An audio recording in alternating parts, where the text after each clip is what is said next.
It began with a tremor that rippled through the Pacific, a seismic anomaly that puzzled scientists worldwide.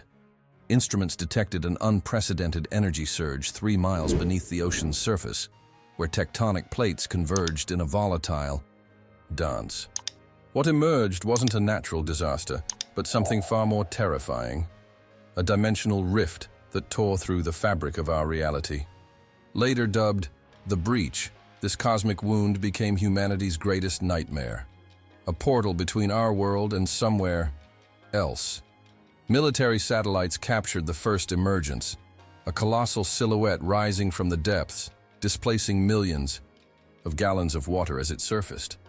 Nobody had a name for such a creature yet, but the Japanese term kaiju, meaning strange beast, would soon enter the global lexicon. The creature's biological warfare against our world had begun before. A single military response could be mobilized. San Francisco fell first.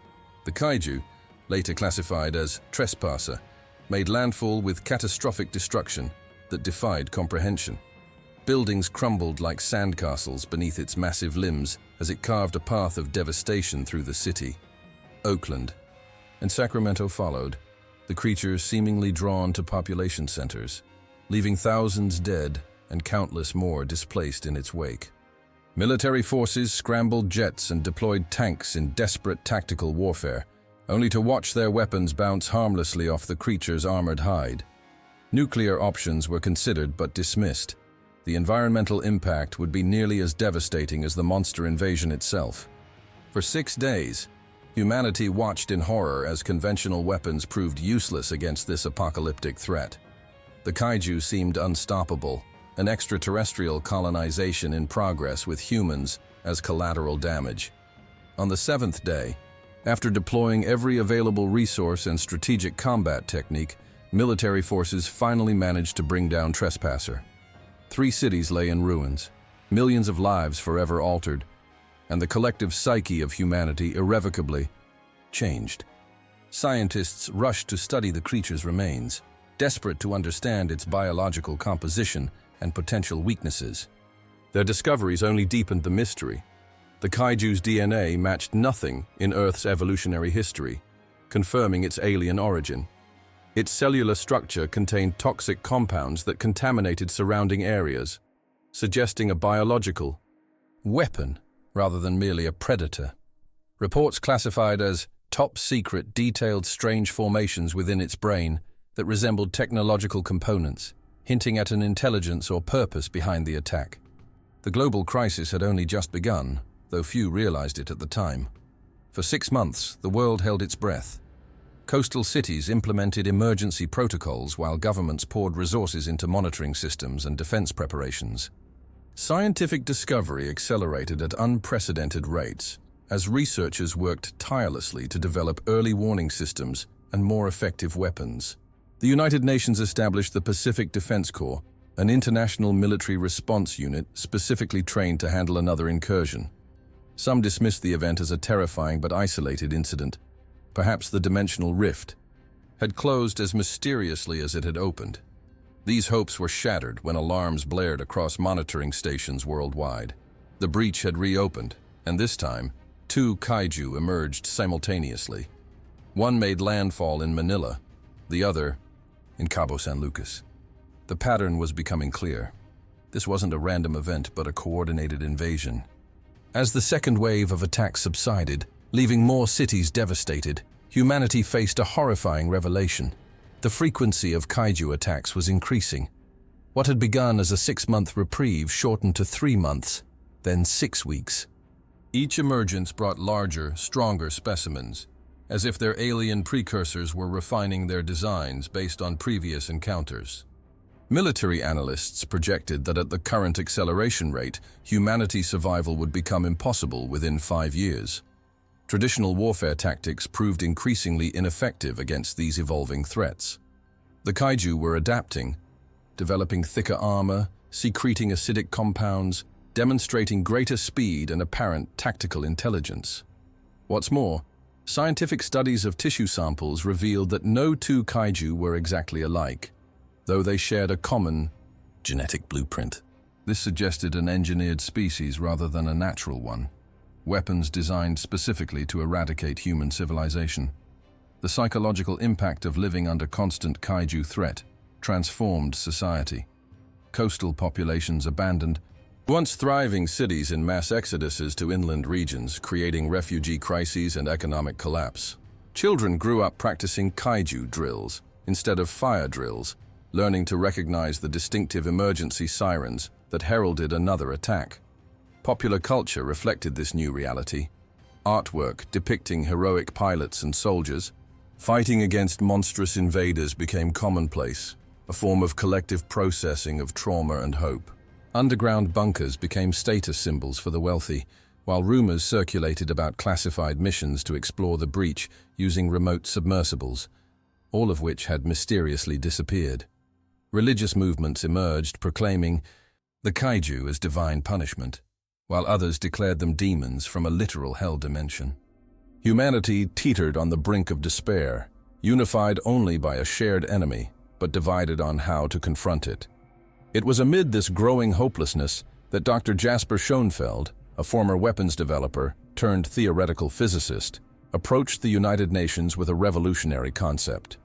If we can't win this war with conventional weapons, he argued in a now famous presentation, then perhaps we need to match these monsters on their own terms. His proposal seemed almost laughable at first, constructing massive humanoid machines to engage the kaiju in direct combat. The technological advancement required would push engineering capabilities beyond known limits, requiring nuclear reactors as power sources and innovative materials to withstand the stresses of combat at such scale. Yet as another kaiju decimated Tokyo, military leaders found themselves with dwindling options. Schoenfeld's concept, soon christened the Jaeger program, from the German word for hunter, received emergency funding. Even as cities worldwide reinforced their shelters and evacuation protocols, secret facilities broke ground along the Pacific Rim. Humanity was about to strike back against the monsters emerging from the abyss, with giants of their own creation. The Pan-Pacific Defense Corps headquarters buzzed with frantic energy as representatives from 17 nations gathered in what many considered humanity's last stand against the growing kaiju threat.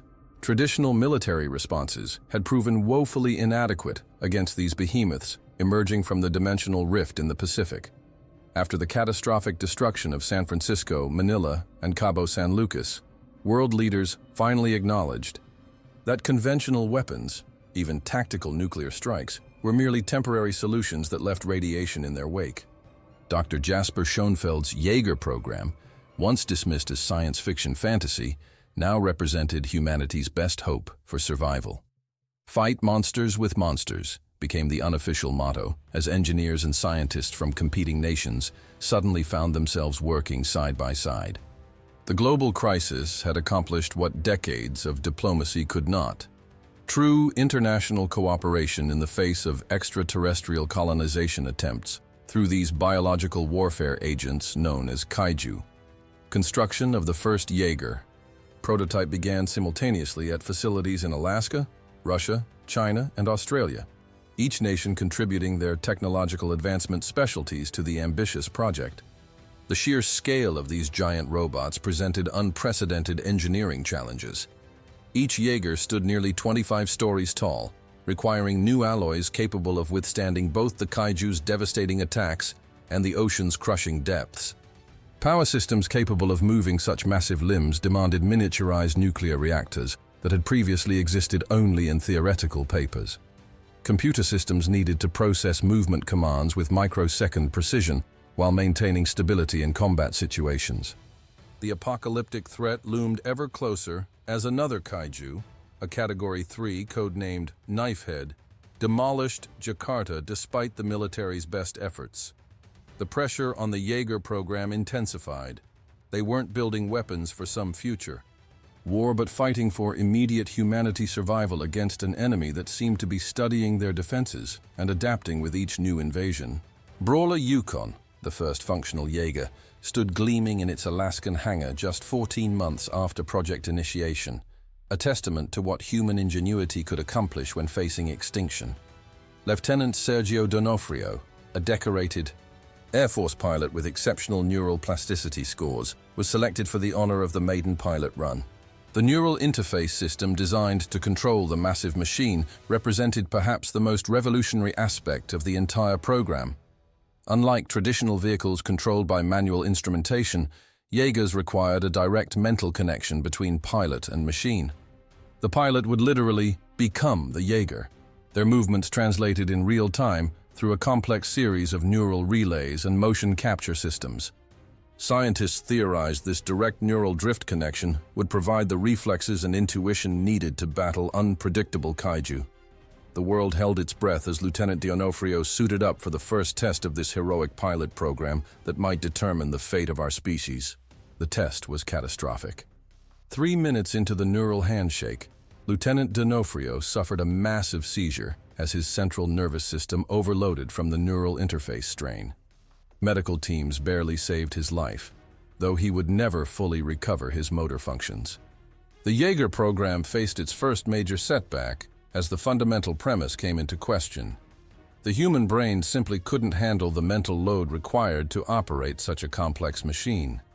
Dr. Caitlin Lightcap, a DARPA neurologist attached to the program, proposed a revolutionary solution after weeks of reviewing the failed test data.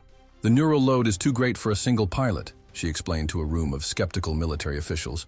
"But what if we split the burden between 2 pilots? One handling the left hemisphere function, one handling the right, just like the brain itself." Her proposal was met with resistance until Dr. Lightcap offered herself as a test subject alongside her colleague, Dr. Sergio D'Onofrio, who had been consulting on the project since his brother's injury.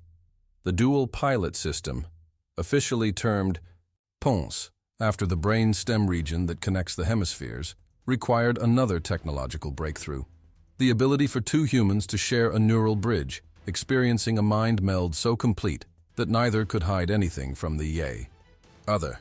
Engineers worked feverishly to modify the Jaeger's systems, while psychological screening protocols were developed to identify compatible pilot pairs. The theory was elegant, with 2 pilots sharing the mental strain through the neural drift. Each would only need to process half the neural load, while their shared consciousness would operate the Jaeger as a unified entity. Initial simulations proved promising, but questions remained about the psychological effects of such intimate mental connection. Would pilots retain their individual identities after disconnecting? Could anyone truly share every memory, fear, and desire with another person without lasting psychological damage? As construction continued on the first generation of dual-piloted Jaegers, potential pilots underwent increasingly rigorous physical and psychological evaluations to identify those with both the mental resilience and compatibility required for the neural handshake procedure. When Brawler Yukon finally activated under the dual pilot system, with Lightcap and Ranger Sergio D'Onofrio at the neural helm, the hangar erupted in cheers that quickly turned to awestruck silence. The massive machine moved with a grace and precision that seemed impossible for its size, mirroring the synchronized movements of its pilots with perfect fidelity. The neural drift had worked beyond all expectations, 2 human minds joining as one, extending their consciousness into steel and circuitry, transforming the Jaeger from mere machine to an extension of human will. Post-test analysis revealed surprising data. Compatibility between pilots proved even more crucial than individual skill. The stronger the personal connection, the more seamless the neural handshake. Family members, particularly siblings, demonstrated exceptionally stable drift connections, leading to the creation of specialized Jaeger Academy training programs that would often recruit and train potential pilots in compatible pairs. The implications were clear. To fight the monsters emerging from the dimensional rift, humanity needed not just technological innovation, but deep human connection. The strength of the Jaeger program would ultimately lie not in nuclear reactors or advanced weaponry, but in the bond between its pilots. As news of the successful test spread, a wave of hope swept across humanity for the first time since the kaiju attacks began. Applications to the Jaeger pilot program flooded in from military personnel worldwide, each eager to join the fight against this existential threat. Construction on the first combat-ready Jaegers accelerated, with each machine custom-built to leverage the specific fighting styles and neural patterns of its assigned pilot team.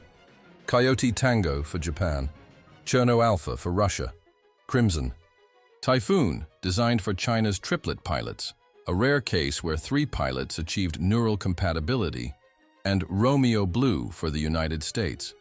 These first defenders represented both technological marvels and symbols of unified human resistance.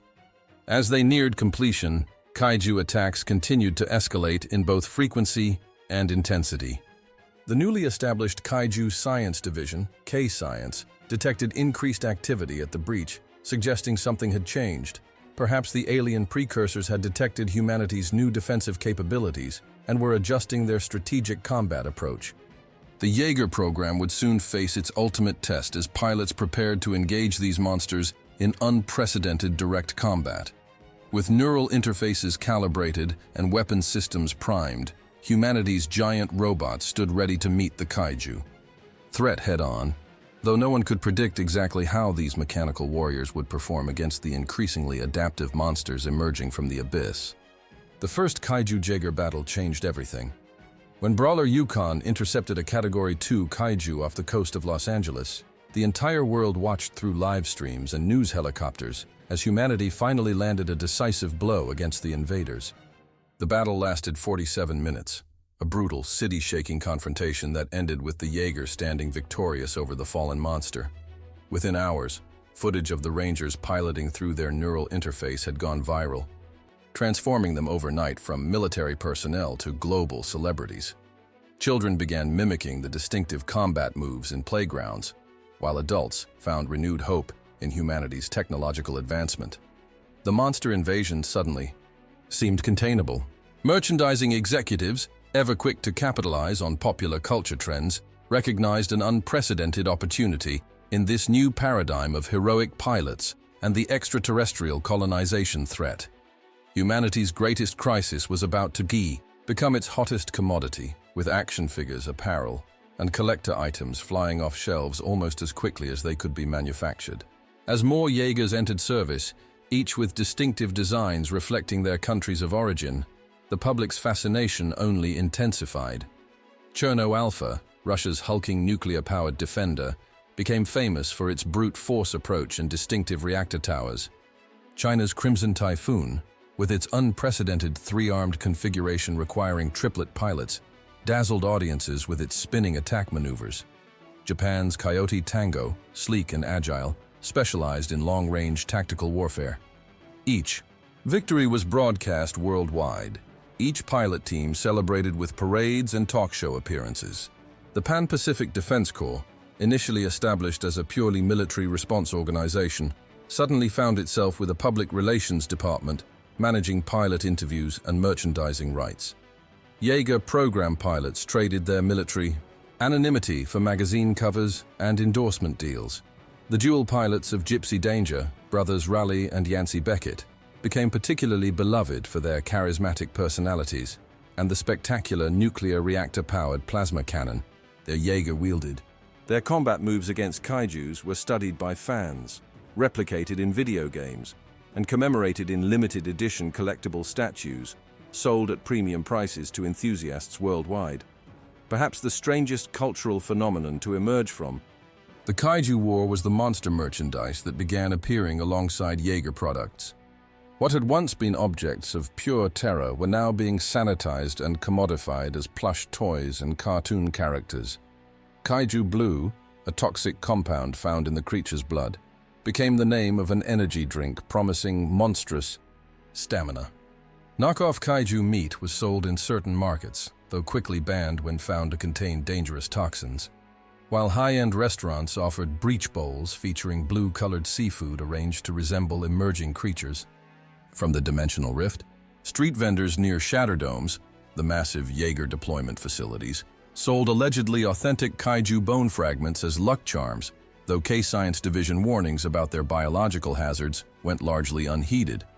Hollywood producers rushed Pacific Defense-themed movies into production, often dramatizing actual battles with embellished scenes of heroic pilots making ultimate sacrifices. The apocalyptic threat that had once united humanity in terror now united them in consumption, a shared cultural experience that transcended borders even as the kaiju continued their regular emergences from the breach. However, behind closed doors at PPDC headquarters, the mood was far less celebratory. K-Science monitoring showed disturbing trends in kaiju developments. Each new specimen was not only larger but also demonstrating evolutionary adaptations specifically designed to counter Jaeger tactics. After Horizon Brave's crushing victory, using its signature coolant cannons, the next kaiju to emerge possessed thick blubber insulation resistant to extreme temperature changes. When Romeo Blue's sonic weapons proved effective, subsequent kaijus developed internal ear structures that could close during combat. Dr. Newton Geisler, head of K-Science's biology division, proposed a controversial theory. The kaijus weren't merely adapting through natural selection, but were being deliberately modified based on battle data, suggesting an intelligence directing the invasion from beyond the breach.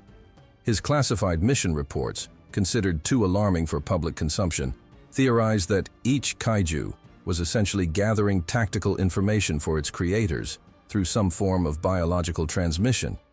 If true, the implications were terrifying. Humanity wasn't fighting random monsters but facing a coordinated alien invasion strategy that was studying their every move and counter-move. Despite these concerning developments, the PPDC maintained a carefully crafted public image of consistent progress in the war. Strategically timed press conferences highlighted Jaeger victories while downplaying mounting maintenance costs, pilot fatigue issues, and the increasing kaiju category classifications. Merchandise continued to flood markets worldwide, with collector cards featuring stats for both Jaegers and kaijus becoming particularly popular among children. Jaeger program pilots found themselves in the uncomfortable position of serving both as military warriors and public relations assets. The neural drift experience, that intimate mind meld between dual pilots, became romanticized in popular culture, with films and television shows depicting idealized versions that glossed over the psychological trauma many pilot pairs experienced. Reality shows competed to identify potential Ranger candidates, though these commercial ventures had no actual connection to the rigorous PPDC selection process. Meanwhile, coastal cities developed a false sense of security, rebuilding damaged areas and actually increasing population density along Pacific Rim shorelines, despite K-Science warnings about escalation patterns suggesting future catastrophic destruction on unprecedented scales. This cultural dissonance, celebrating Jaegers while commercializing the very threat they fought against, reflected humanity's complex psychological response to existential crisis. Psychologists noted similarities to wartime propaganda efforts. Throughout history, with Jaeger pilots filling the role of morale-boosting heroes, while kaiju merchandise served to domesticate and diminish the perception of danger, children played with articulated kaiju figures that enacted choreographed battles with their Jaeger counterparts, always ending with human victory despite the increasing casualties in real engagements. Across the Pacific Rim, kaiju bars opened, featuring themed drinks with names like Category 5 and Rabbit, random access brain impulse triggers, a dangerous neural drift phenomenon. Even as shelters continued to be constructed and evacuation protocols refined, the public's perception of the threat became increasingly disconnected from reality. Cultural critics noted the paradox. Society seemed determined to normalize the abnormal, transforming an apocalyptic threat into entertainment, even as that threat continued to evolve in deadly seriousness just beyond the horizon. The turning point came when Yamarashi, a Category 3 kaiju, breached coastal defenses in Seattle with unprecedented speed, catching the closest Jaeger deployment team off guard. The battle that followed was not the clean, heroic engagement depicted in merchandise and media, but a desperate 12-hour struggle that left half the city in ruins and the Jaeger Chrome Brutus severely damaged. For the first time, uncensored footage of civilian casualties flooded social media faster than PPDC public relations could contain it. The reality of torn buildings, crushed evacuation transports, and kaiju blue contamination zones cut through the carefully constructed narrative of assured human dominance. Toy sales temporarily plummeted as parents suddenly questioned the appropriateness of children playing with miniature versions of monsters that had just killed thousands. News anchors who had breathlessly celebrated Jaeger pilots now soberly reported on memorial services and questioned PPDC leadership about response times. The commercialization of the kaiju threat had created a dangerous complacency that this battle shattered, at least temporarily. As repairs on Chrome Brutus commenced and containment teams struggled with toxic kaiju blue cleanup, Marshal Stacker, Pentecost faced difficult questions from funding committees about the Jaeger program's long-term viability against an enemy that seemed to be outpacing their technological advancement with biological adaptations. The public might celebrate Jaeger pilots as heroes, might purchase action figures and watch dramatized battles, but the harsh reality remained. The breach was still active, the kaijus were still coming, and despite all the merchandising and media coverage suggesting otherwise, humanity was far from winning this war against the invaders from beyond the dimensional rift. The Alaskan Shatterdome's klaxons shattered the pre-dawn silence, their urgent wail cutting through the howling Arctic winds. Inside, the Beckett brothers were already sprinting toward the drive-suit room, adrenaline pumping through their veins. Raleigh and Yancey had piloted Gypsy Danger through 4 successful kaiju kills, earning them legendary status among the Jaeger program's elite rangers. Their neural drift compatibility rating remained one of the highest ever recorded, the sibling bond providing a natural foundation for the mind meld required to control their massive machine through the neural interface. As technicians rushed to secure their circuitry suits and relay helmets, Marshal Stacker Pentecost's voice crackled over the intercom with characteristic military precision. "Rangers, we have a Category 3 kaiju, codename Knifehead, headed toward Anchorage.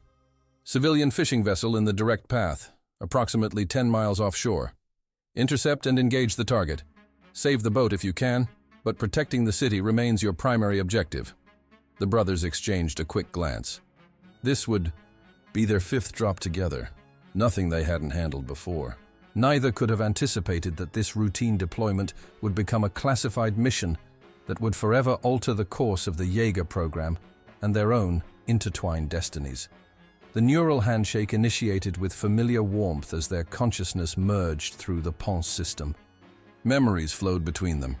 Childhood afternoons, skipping stones across Lake Michigan, their mother's funeral, their first successful kaiju kill, the celebratory night that followed.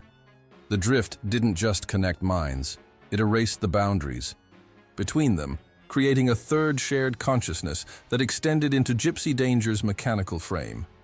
As the massive Jaeger was lifted by transport helicopters and carried toward the engagement zone, the brothers settled into their harmonized state, completing each other's thoughts, anticipating each other's movements. Loxant Mission Control provided constant updates as the Category 3 signature advanced through the stormy waters. "This one's bigger than the others you've faced," warned Tendo Choi, their regular mission controller. "Displacement nearly 3,000 tons. Yancey's voice carried a confident smirk as he replied, "The bigger they are, Tendo. With Raleigh completing, the harder they fall." This easy banter masked a growing concern among PPDC analysts. Each new kaiju emerging from the dimensional rift demonstrated incremental improvements in biological warfare capabilities. Something about this Knifehead's signature reading suggested specialized anatomical features, potentially developed as a specific counter to Jaeger tactical warfare techniques. Gypsy Danger's feet crashed into the churning ocean with a displacement wave that rocked the nearby fishing vessel they'd been dispatched to protect.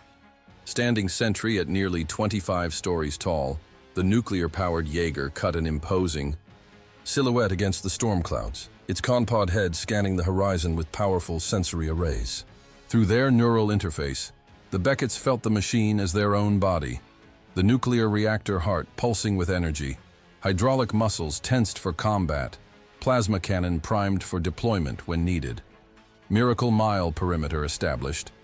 They positioned themselves between the approaching kaiju and Anchorage's sleeping population.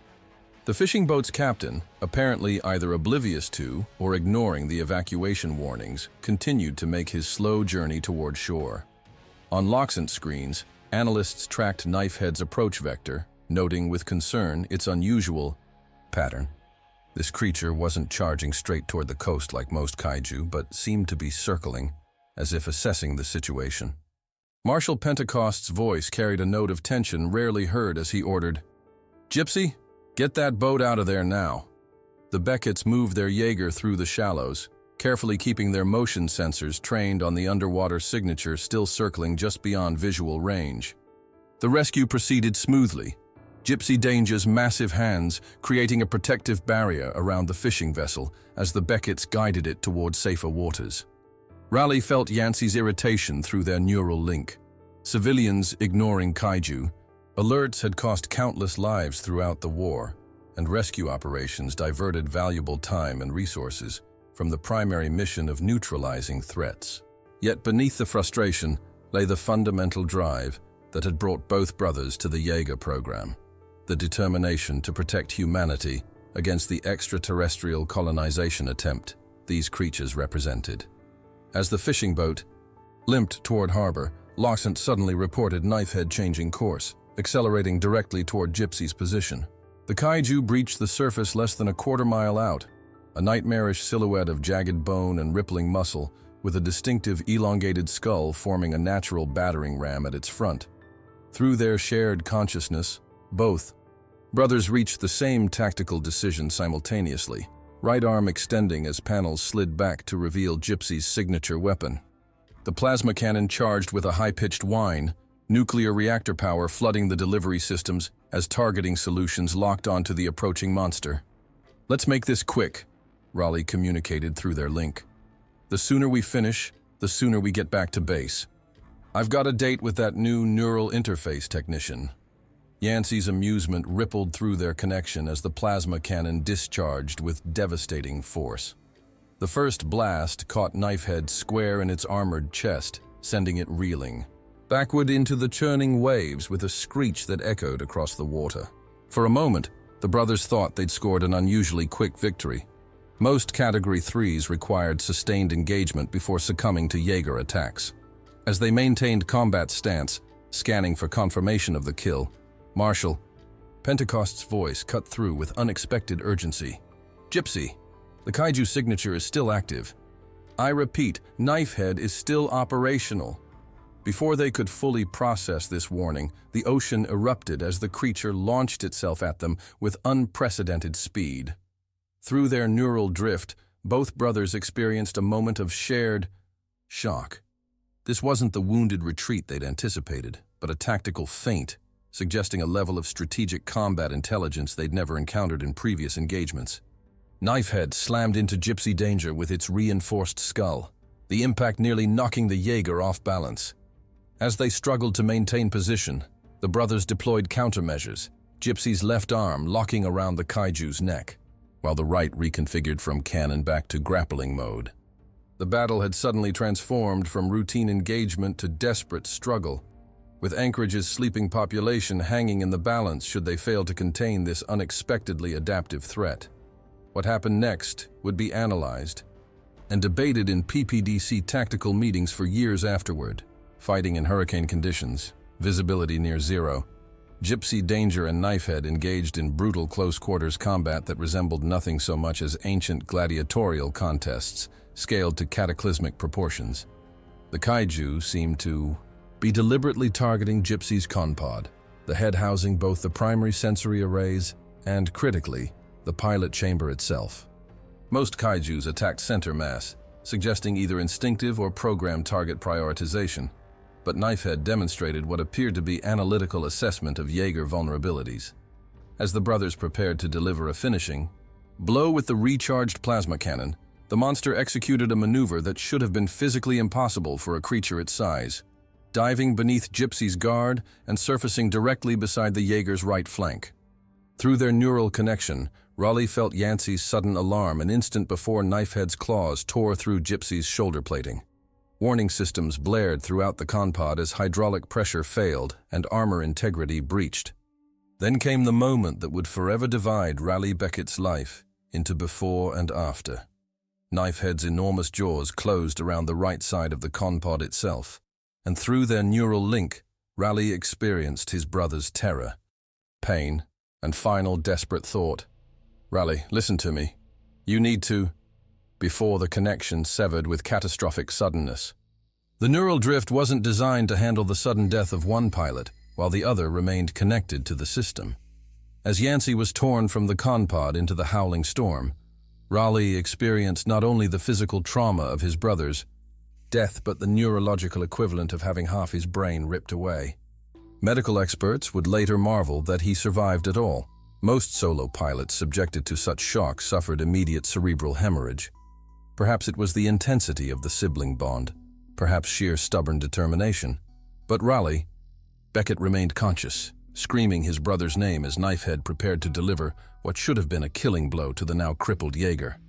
With the right hemisphere controls non-responsive, Gypsy Danger listed dangerously in the churning waters, its remaining systems overwhelmed by damage reports and failure cascades. In Loxant, mission controllers watched in horror as life support.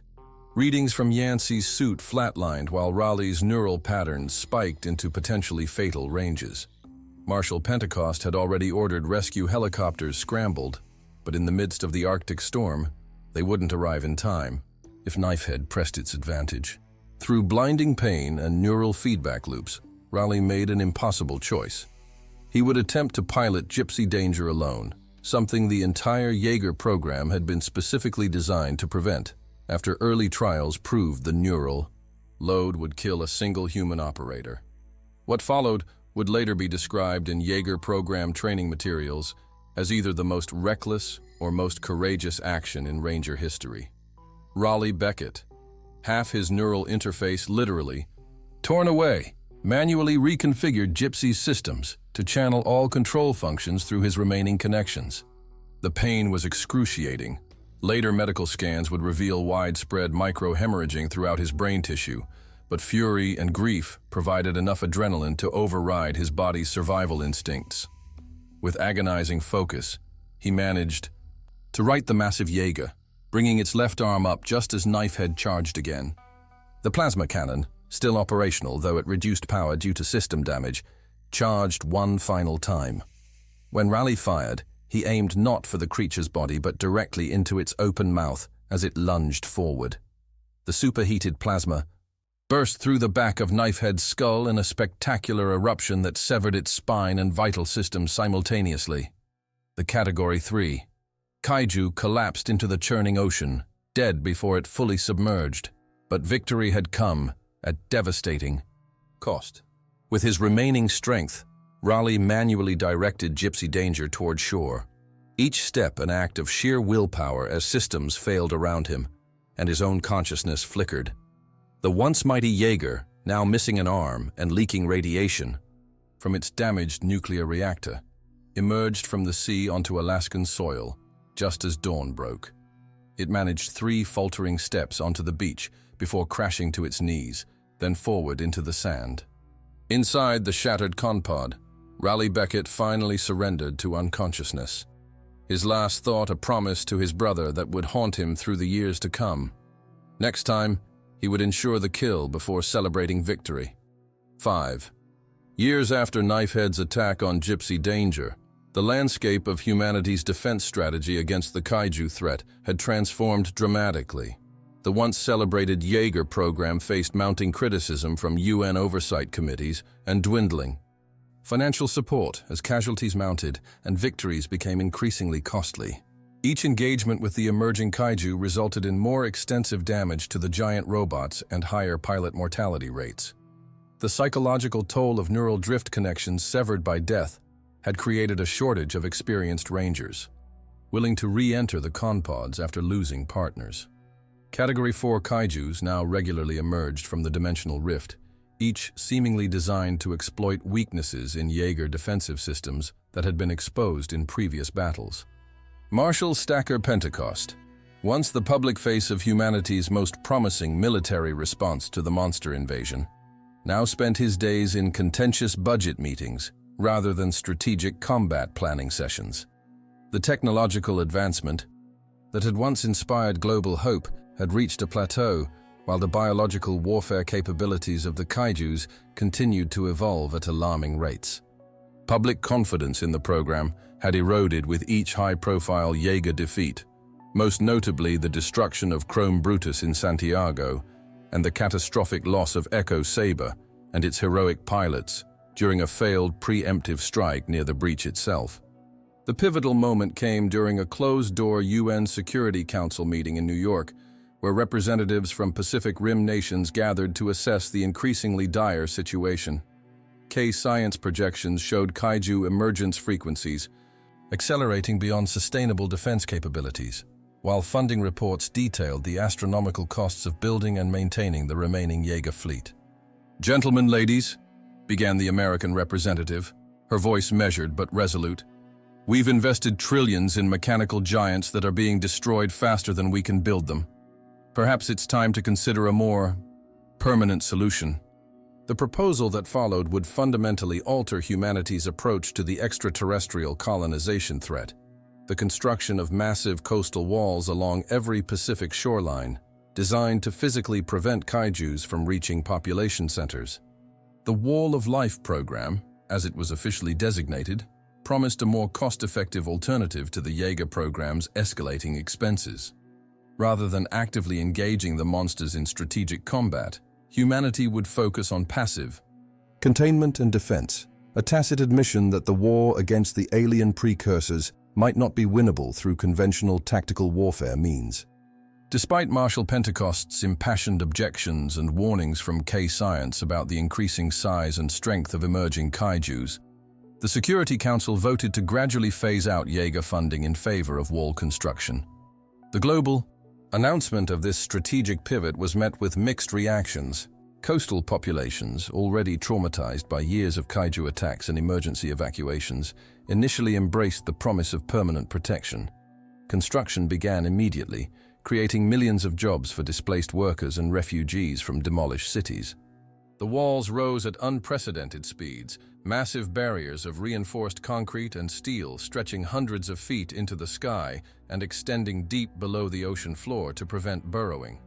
Military forces were repositioned to focus on evacuation protocols rather than engagement, with remaining Jaegers assigned to defensive positions as last resort measures should any kaiju breach the barriers. In a cruel irony, many former Jaeger program engineers and technicians found themselves redirected to wall construction, applying their expertise in materials science and structural integrity to these monolithic defenses. Public attention shifted from celebrating heroic pilots to marveling at the architectural scale of humanity's new protection strategy. News programs featured daily progress reports from construction sites around the Pacific Rim, while remaining shatter domes were gradually decommissioned, their resources reallocated to support the wall initiative that had replaced them in funding priority and public imagination. Marshal Stacker Pentecost watched this transformation with growing apprehension, convinced that the wall strategy represented a fundamental misunderstanding of the nature of their enemy. His classified mission reports, increasingly ignored by political leadership, emphasized patterns in kaiju evolution that suggested intelligent direction rather than random mutation.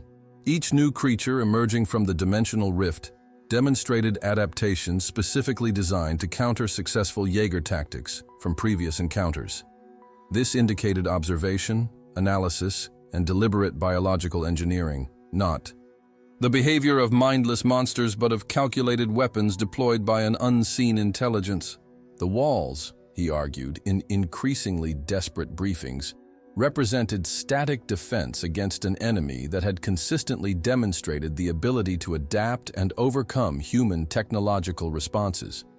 Moreover, K-Science monitoring of the breach showed energy signatures suggesting imminent emergence of even larger specimens than previously encountered, potentially exceeding Category 4 classification entirely. These warnings fell on deaf ears as wall construction continued unabated, fueled by political momentum and the public's desperate desire for a sense of permanent security after years of living under constant apocalyptic threat from creatures that seemed designed specifically for biological warfare against Earth's ecosystem. The illusion of safety provided by the Wall of Life program lasted precisely 8 months and 14 days. At 7:32 a.m. local time, a Category 4 kaiju, later designated Mutavore, made landfall near Sydney, Australia. Having encountered the newly constructed wall section protecting the city, the creature paused briefly, almost seeming to assess the barrier, before launching a concentrated attack on a single structural point. Video footage of what followed became one of the most viewed media events in human history.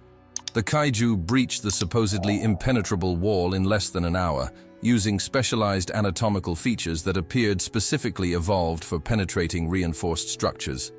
The monster's diamond-hard claws and battering ram skull created stress fractures that propagated through the wall's internal support system, causing catastrophic structural failure that opened a path directly into downtown Sydney. Emergency. Evacuation protocols activated immediately, but the psychological impact of seeing the wall so easily defeated created panic that hampered orderly movement.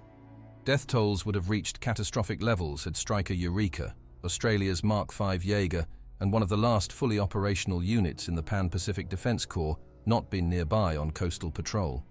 Piloted by Hercules and Chuck Hansen, the father-son team who had achieved legendary status within the dwindling Ranger Corps, Striker Eureka engaged Mutivore in urban combat that resulted in the kaiju's defeat, but also significant collateral damage to Sydney's infrastructure. In the aftermath of Sydney, public sentiment underwent a dramatic reversal. News analysis focused relentlessly on wall failure footage, with experts pointing out structural vulnerabilities that seemed obvious in hindsight. Construction crews at wall sites worldwide reported mass resignations as workers lost faith in the project's efficacy.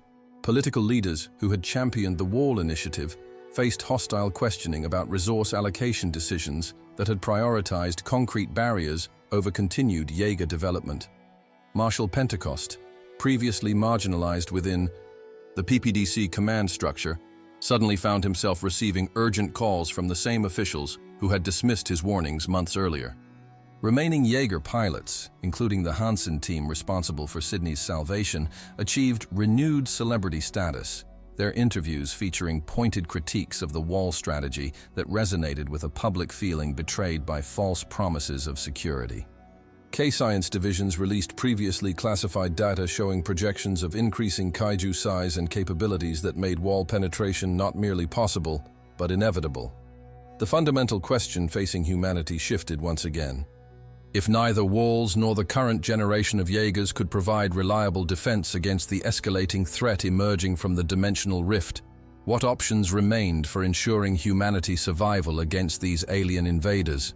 For Marshal Pentecost, the Sydney incident represented both vindication and opportunity. Having maintained a skeleton crew at the Hong Kong Shatterdome, the last remaining fully operational Jaeger deployment facility, he had quietly continued research and planning despite official program downsizing. With the wall strategy's failure, now evident to even its most ardent supporters, Pentecost launched an audacious proposal, a final offensive mission targeting the breach itself rather than merely responding to kaiju emergence. Previous attempts to seal the dimensional rift using nuclear detonations had failed, with missiles either deflected by unknown energy fields or passing through without affecting the portal's stability. Pentecost's scientists, led by the eccentric but brilliant K-Science specialists, Dr. Newton Geisler and Dr. Hermann Gottlieb, had developed theories suggesting that closing the breach might require delivery of explosive devices from within rather than external bombardment. This classified mission would require Jaegers to escort a thermonuclear payload directly to the breach and ensure its delivery into the dimensional corridor beyond, essentially a suicide mission with minimal chances of pilot survival, but potentially humanity's last hope for permanent resolution to the kaiju threat. The reallocation of resources from wall construction back to the Jaeger program began within days of the Sydney incident, but the years of neglect had taken a devastating toll on available assets. Of the once proud fleet of over 30 Jaegers that had defended the Pacific Rim, only 4 remained operational. Striker Eureka, Australia, Cherno Alpha, Russia, Crimson Typhoon, China, and Coyote Tango, Japan. Each had sustained cumulative damage from multiple engagements that maintenance crews struggled to fully repair with limited supplies and outdated equipment.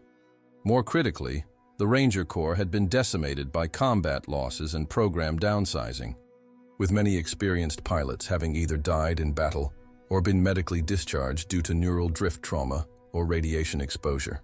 Marshal Pentecost faced the daunting challenge of executing history's most important military operation with minimal resources against an enemy that had consistently demonstrated the ability to anticipate and counter human tactical responses.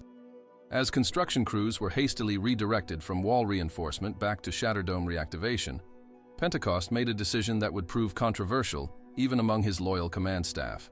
He would recall Raleigh Beckett, the ranger who had piloted Gypsy Danger solo after his brother's death, a man who had walked away from the Jaeger program years earlier to work construction on the very walls that had just catastrophically failed. While many questioned the wisdom of bringing a traumatized, potentially unstable pilot back into the program for such a critical mission, Pentecost recognized that humanity's desperate circumstances required taking risks with both technological advancement and the heroic pilots who would be asked to make the ultimate sacrifice in humanity's final stand against the monsters emerging from the dimensional rift beneath the Pacific. The Alaskan wall construction site resembled an anthill of human activity, with workers swarming across skeletal frameworks that stretched toward the slate-gray sky. Among them, Raleigh Beckett moved with practiced efficiency, securing load-bearing joints 300 feet above the churning ocean below.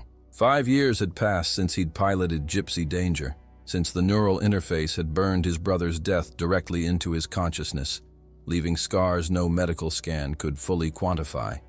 He'd found a kind of peace in the physical exhaustion of wall construction, though he knew better than most how futile the effort would prove against the kaiju threat.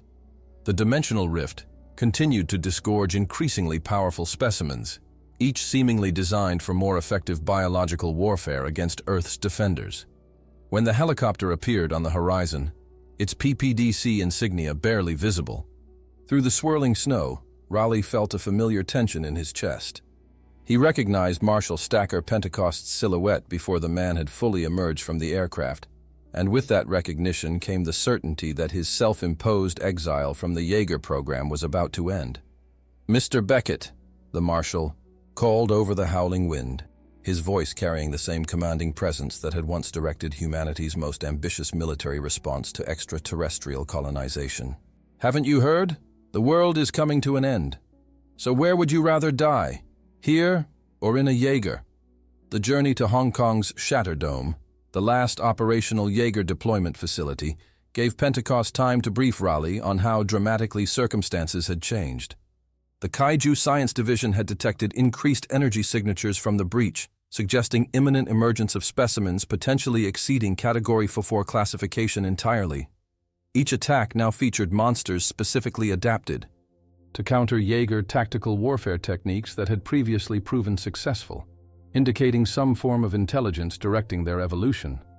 Most concerningly, the frequency of emergences had accelerated beyond sustainable defense capabilities, forcing the Marshal to execute a desperate plan, a direct assault on the breach itself, delivering a thermonuclear device into the dimensional corridor to collapse it permanently from within. "We're not an army anymore, Mr. Beckett," Pentecost admitted as their transport flew over the Pacific. "We're the resistance, what's left of us." The Hong Kong facility appeared on the horizon, a massive structure housing the last 4 operational Jaegers and their pilots, humanity's final line of defense against apocalyptic threat. Raleigh noted the strain in Pentecost's usually impassive features, the slight radiation burns at his collar hinting at the cost the Marshal himself had paid during his years piloting Coyote Tango, before physical deterioration forced his retirement from active Ranger service. Whatever awaited Raleigh in Hong Kong, he understood one fundamental truth. This was Endgame, the final strategic combat operation in a war humanity was losing against an enemy whose true nature remained terrifyingly unclear. The Shatterdome's massive doors parted to reveal an operation running on determination rather than optimal resources. Where once hundreds of technicians would have swarmed over immaculately maintained Jaegers, skeletal crews now performed hasty repairs with salvaged parts. Pentecost led Raleigh through the facility, introducing him to the remaining Rangers, the Russian Kaidanovsky couple, who piloted the hulking Cherno Alpha, the Wei triplets with their innovative 3-man neural drift controlling China's Crimson Typhoon, and the antagonistic father-son Hansen team operating Australia's Striker Eureka. Each Jaeger bore the scars of multiple engagements, their once gleaming surfaces now patched and welded where kaiju claws had penetrated armor plating. Yet even among these battle-hardened veterans, Raleigh sensed an underlying tension, particularly from Chuck Hansen, whose barely disguised contempt suggested he viewed Raleigh's return as a liability rather than asset. "He's a has-been," the younger Hansen muttered loudly enough to be heard. His own brother got killed on his watch. Before Raleigh could respond, Pentecost intervened with a sharp, "That's enough," before introducing the final key member of the operation team, a young Japanese woman whose intense gaze seemed to evaluate Raleigh with professional assessment rather than Chuck's open hostility. "Mako Mori," Pentecost said simply. "One of our brightest. She personally oversaw the restoration of your old friend."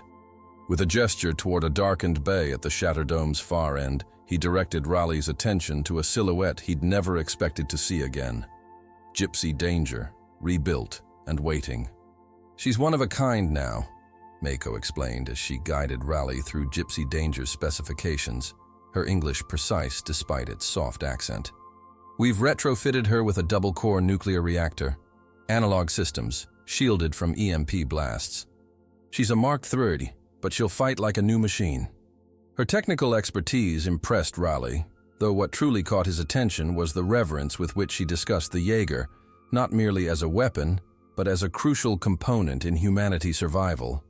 Through careful questioning, he learned that Mako had overseen not only Gypsy's reconstruction, but the entire restoration project, personally selecting each component and modification based on extensive analysis of previous kaiju encounters.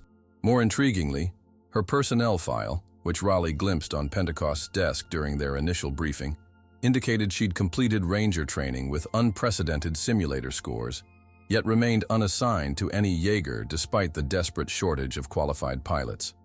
When he questioned this apparent oversight, mentioning that he would need a co-pilot if he were to operate Gypsy Danger again, Mako's composed expression briefly faltered, revealing a flash of frustrated ambition quickly suppressed as Pentecost interceded. "I have candidates ready for you to test for drift compatibility, Mr. Beckett. Miss Mori has other responsibilities." The Marshal's tone brooked no argument, but the silent exchange of glances between him and Mako suggested a history more complex than mere professional hierarchy.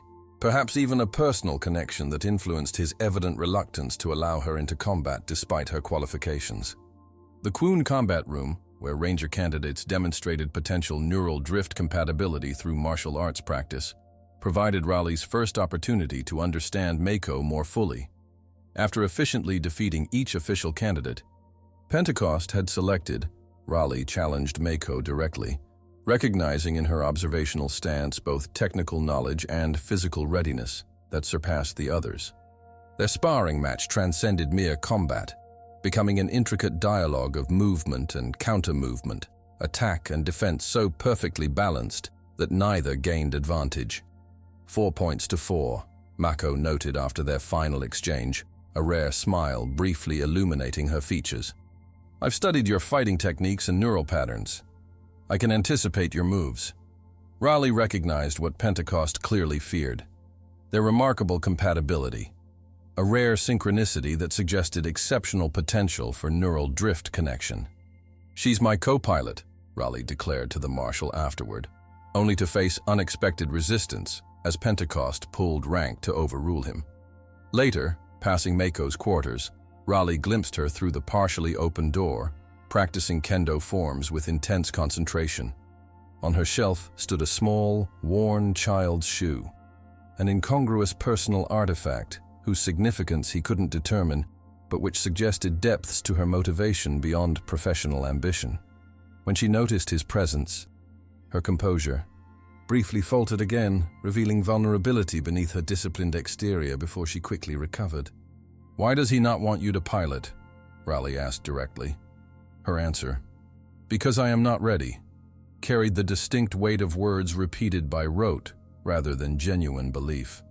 The revelation of Mako's true connection to Pentecost emerged during a confrontation in the Marshal's office, where Raleigh's advocacy for her as co-pilot escalated to challenging Pentecost's judgment directly. With all due respect, Marshal, I've piloted a Jaeger solo. I know what it takes. She's the strongest candidate I've seen. To Raleigh's surprise, it was Mako herself who revealed the truth, switching to Japanese in apparent frustration, unaware that Raleigh understood enough to follow her impassioned statement about Pentecost's promise to her family and his subsequent protection. When the Marshal ultimately relented, allowing Mako to serve as Raleigh's co-pilot, his warning carried unmistakable personal concern beneath professional caution. Don't think for 1 second I'm doing this for you. I'm doing this for her. Only later, preparing for their first neural drift test in Gypsy Danger's restored Conpod, did Mako confide the full story.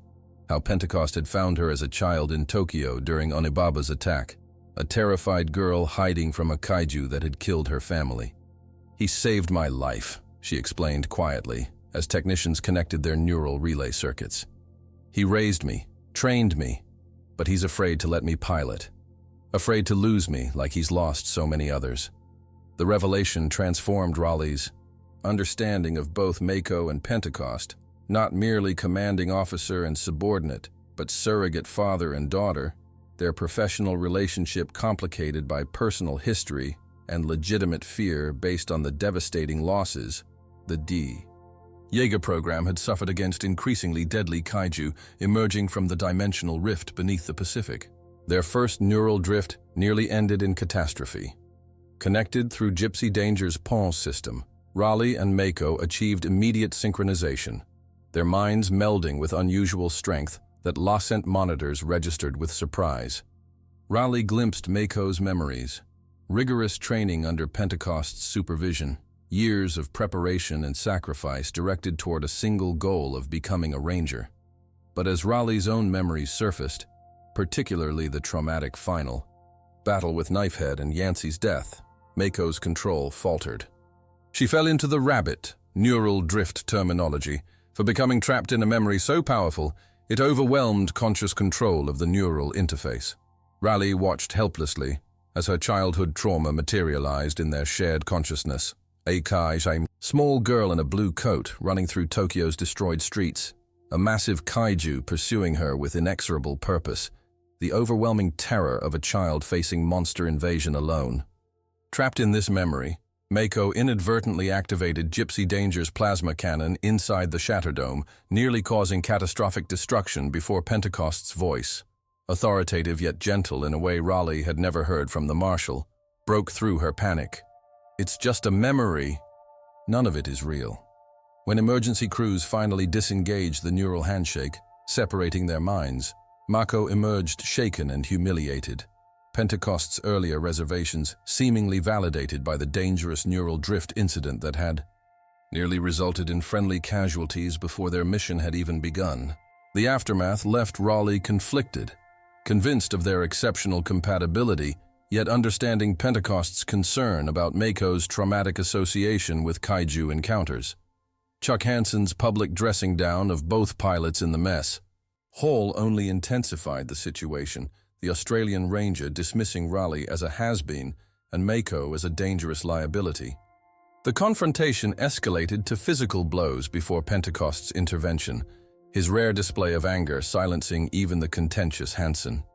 Later that evening, finding Mako alone on the Shatterdome's observation deck, Raleigh offered not platitudes, but honest assessment from his own experience. The drift shows everything, every memory, every fear. You can't control what surfaces. What happened wasn't weakness, it was human.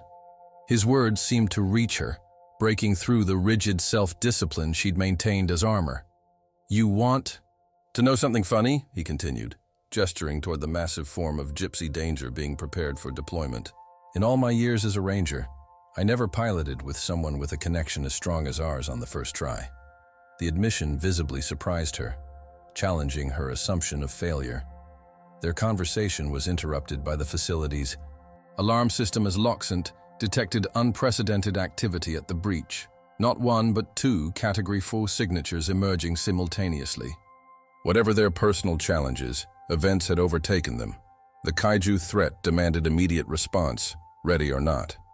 As Rangers rushed to their Jaegers, Pentecost made a command decision that would prove pivotal to humanity's fate. Get them suited up, he ordered, nodding toward both Raleigh and Mako. Gypsy Danger will deploy as backup. Despite his reservations, the Marshal recognized what Raleigh already knew. Their unusual neural compatibility represented a potential strategic advantage, too valuable to sideline in humanity's desperate final stand against the extraterrestrial colonization threat emerging from the dimensional rift.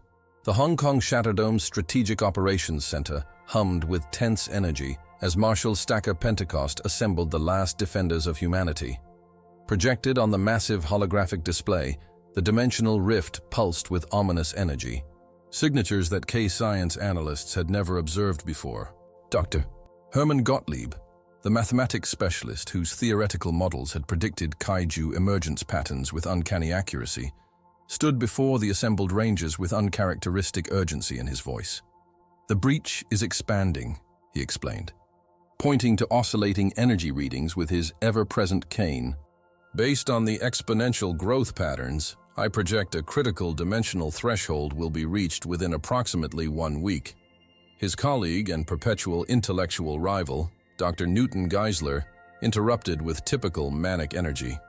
"What Herms is trying to say is that we're witnessing a fundamental shift in the breach's stability parameters. Whatever the alien precursors are planning, they're entering the final phase." Pentecost allowed their typical bickering to subside before addressing the room with military precision. "Ladies and gentlemen, we are out of time and options. Previous attempts to seal the breach with external nuclear strikes have failed.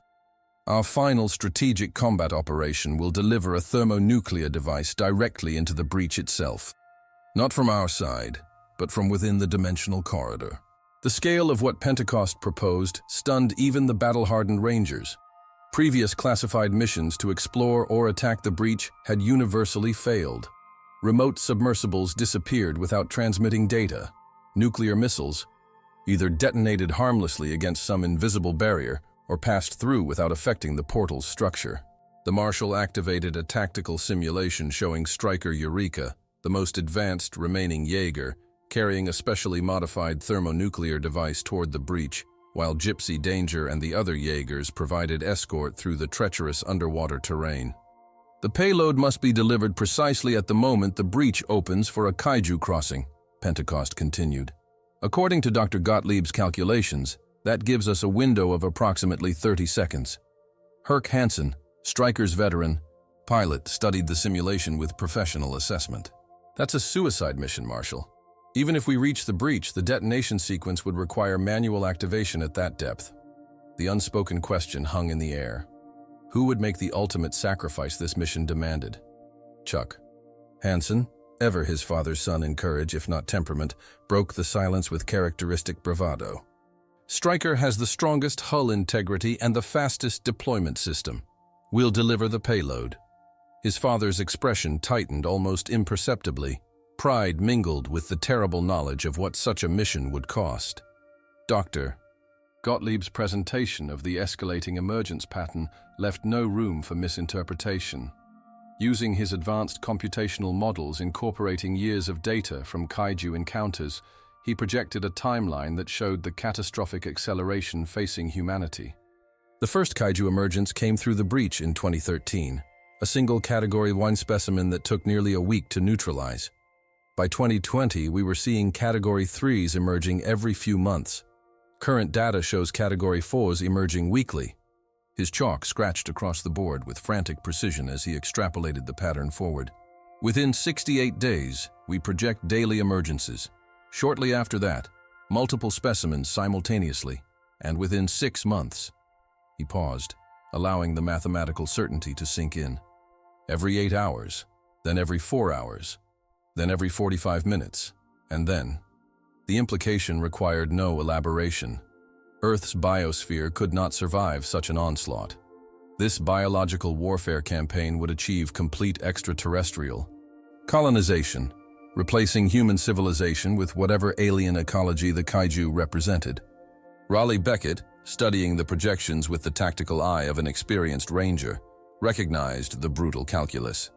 Even if the nuclear-powered assault on the breach failed, humanity would face extinction within the year anyway. The apocalyptic threat had reached its endgame. The technical briefing on the thermonuclear device itself came from Dr. Jasper Schoenfeld, the original architect of the Jaeger program, now recalled from retirement for this final mission. The elderly scientist's hands trembled slightly as he manipulated the holographic schematic, but his mind remained razor-sharp. We've modified a standard W-88 warhead with a unique detonation sequence specifically designed to collapse the quantum field, maintaining the dimensional rift, he explained. Conventional nuclear weapons operate through fission-triggering fusion reactions. This device incorporates experimental quantum particle accelerators that should, theoretically, create a cascading reaction within the breach's energy signature.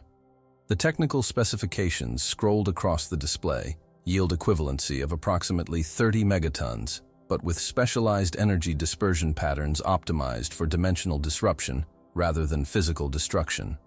We're not trying to blow up the breach, Schoenfeld clarified, but rather to induce a catastrophic collapse of its underlying quantum structure. Tendo Choi, Loxint's chief officer, raised the practical question on everyone's mind. How do we know this will work when every previous nuclear strike has failed? Dr. Gottlieb stepped forward again. Previous attempts attacked the breach from our dimension. This operation will detonate the device within the interdimensional corridor itself, targeting not the symptom, but the cause. While the Rangers absorbed the technical aspects of the mission, Dr. Newton Geisler pursued his own controversial research path in the Kaiju Science Laboratory. Having acquired a remarkably intact brain specimen from a Category 4 kaiju designated mutavore, the eccentric biologist had constructed a crude neural interface bridge similar to the technology used in Jaeger pilot systems. If the kaiju are engineered weapons deployed by intelligent precursors, he reasoned to a skeptical Gottlieb, then their neural architecture must contain information about their origins and purpose. Despite his colleagues' vehement objections about potentially catastrophic neural damage, Geisler activated his makeshift neural drift with the kaiju brain fragment. The experience lasted only seconds before emergency systems terminated the YO in connection, but the shaking biologist emerged with information that would transform their understanding of the threat. "They're colonists," he gasped to Pentecost afterward, his right eye bloodshot from burst capillaries. "The precursors. They've tried to colonize Earth before, during the age of dinosaurs, but the atmosphere wasn't compatible. They've been waiting for us to terraform the planet for them through industrialization." The implications were staggering. The kaiju weren't random monsters, but bioweapons deployed in a calculated strategy of invasion, the first wave of extraterrestrial colonization designed to eliminate human resistance before the alien precursors themselves emerged to claim Earth's now habitable environment. The strategic combat briefing that followed incorporated this critical new intelligence. Marshal Pentecost stood before the holographic display of the breach, decades of military discipline evident in his posture, despite the radiation sickness Raleigh had noticed increasingly affecting him. "We now understand we're not fighting random incursions, but a coordinated invasion," he stated, his voice carrying to every corner of the command center. "The breach itself appears to operate on a biological recognition system. Kaiju signatures pass through freely, while our technologies cannot. Dr. Geisler's neural drift experience suggests we may need to trick the breach into opening fully by providing it with kaiju biological material." He outlined the refined mission parameters. Striker Eureka would carry the payload while Gypsy Danger provided direct escort. Cherno Alpha and Crimson Typhoon would establish a defensive perimeter to engage any emerging kaiju, preventing them from interfering with the primary objective. Chuck Hansen, studying the tactical projections, voiced the question that had occurred to several Rangers. "If we need kaiju remains to access the breach, and the thermonuclear device requires manual detonation." He left the implication hanging. Pentecost's expression remained impassive as he delivered the final component of the plan. Stryker's pilots will utilize their escape pods after initiating the countdown sequence. Retrieval submarines will be stationed at the maximum safe distance. No one in the room was naive enough to believe survival was likely, but the protocol preserved the possibility, however remote. As the briefing concluded, Herc Hansen approached Pentecost privately. "Stacker, I know what you're not telling them," he said quietly. nodding toward the assembled rangers preparing for deployment. Gottlieb's models predict kaiju emergence during our approach to the breach, don't they? And not just category or fees. Pentecost's silence confirmed his suspicion. Years of friendship between the two veteran rangers allowed for communication beyond words. Both understood the operation would likely encounter resistance beyond anything previously faced. Before returning to Stryker's preparation, Herc placed a hand on Pentecost's shoulder, a rare gesture from the stoic Australian. We always knew it would end this way, didn't we? Fighting monsters until we couldn't anymore. As Hansen departed, Pentecost remained alone at the tactical display, studying the dimensional rift that had brought humanity to this desperate juncture. His medical scans, viewed privately that morning, confirmed what he'd suspected for months. The radiation exposure from his early Jaeger piloting years had progressed beyond treatable parameters.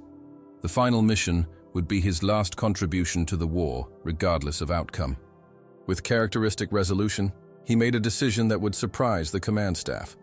He would personally co-pilot Stryker Eureka alongside Chuck Hansen after removing Herc from the mission roster due to an injury sustained during a convenient accident he would arrange. The Marshal's extensive Jaeger pilot experience made him the logical replacement, and the mission's probable outcome made his medical condition irrelevant. Some burdens of command could not be delegated, particularly the ultimate sacrifice this operation would demand. The atmosphere in the drive suit room carried the weight of finality as Rangers prepared for what all recognized might be humanity's last strategic combat operation against the kaiju threat. Technicians attached circuitry suits and relay gel layers. With meticulous care, knowing each connection might mean the difference between success and failure in the coming engagement. Mako Mori and Raleigh Beckett exchanged glances as their spinal clamps engaged. Their neural drift compatibility had proven exceptional despite the initial calibration incident, giving Gypsy Danger capabilities that belied its Mark III classification. Across the preparation bay, the Kaidanovsky couple synchronized their movements with the practiced precision that made them Cherno Alpha's perfect pilots, while the Wei triplets performed their pre-drift ritual that had carried them through countless neural interface connections in Crimson Typhoon. Most striking was the contrast between Chuck Hansen's nervous energy and Herc's composed professionalism. Father and son preparing for what both suspected was a one-way mission to the dimensional rift. Marshal Pentecost entered in his formal uniform rather than a drive suit, gathering the Rangers for final words that would echo in humanity's history should any survive to record it. Today, at the edge of our hope, at the end of our time, we have chosen not only to believe in ourselves, but in each other. Today, we face the monsters that are at our door and bring the fight to them. Today, we are canceling the apocalypse. The declaration electrified the room, transforming resignation into determination as Rangers moved toward their Jaegers with renewed purpose, prepared to make the ultimate sacrifice in humanity's final attempt to close the dimensional rift permanently and end the biological warfare campaign that threatened all terrestrial life. Dr. Newton Geisler's laboratory within the Hong Kong Shatterdome resembled organized chaos. Specimen containers housing preserved kaiju tissue samples lined the walls. Holographic projections of cellular structures hovered above examination. Tables and hastily scrawled equations covered available whiteboard space. The eccentric K-science biologist moved frantically between workstations, his sleeves rolled up to reveal colorful kaiju tattoos that had once been objects of ridicule, but now seemed prophetic. His neural drift experiment with the mutivore brain fragment had yielded tantalizing glimpses of the alien precursors and their intentions, but the connection had been too brief for comprehensive understanding. "It's like seeing through a keyhole," he explained to his reluctant colleague Dr. Hermann Gottlieb, who watched with undisguised skepticism as Newton modified his makeshift neural interface device. "I need a stronger connection, a more complete specimen." The mathematics specialist's objections were both practical and concerned. Geisler had barely survived the first neural handshake with the partial brain. Attempting connection with a more intact specimen could prove fatal. Yet both scientists recognized the potential value of direct intelligence about the extraterrestrial colonization threat. If the kaiju weren't merely biological weapons but engineered drones receiving direction from the alien precursors, understanding their command structure might reveal vulnerabilities exploitable in the upcoming assault on the dimensional rift. With Marshal Pentecost preoccupied by final mission preparations, Geisler implemented his audacious plan without official authorization. Through black market connections established with Hannibal Chow, a notorious dealer in kaiju remains operating.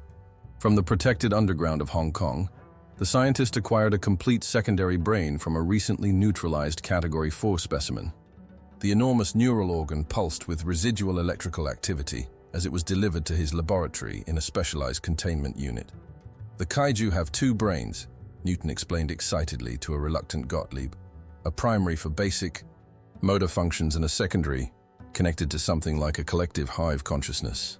If I can drift with this intact specimen, I might see everything. Their origins, their purpose, maybe even the biological warfare programming directing their attacks.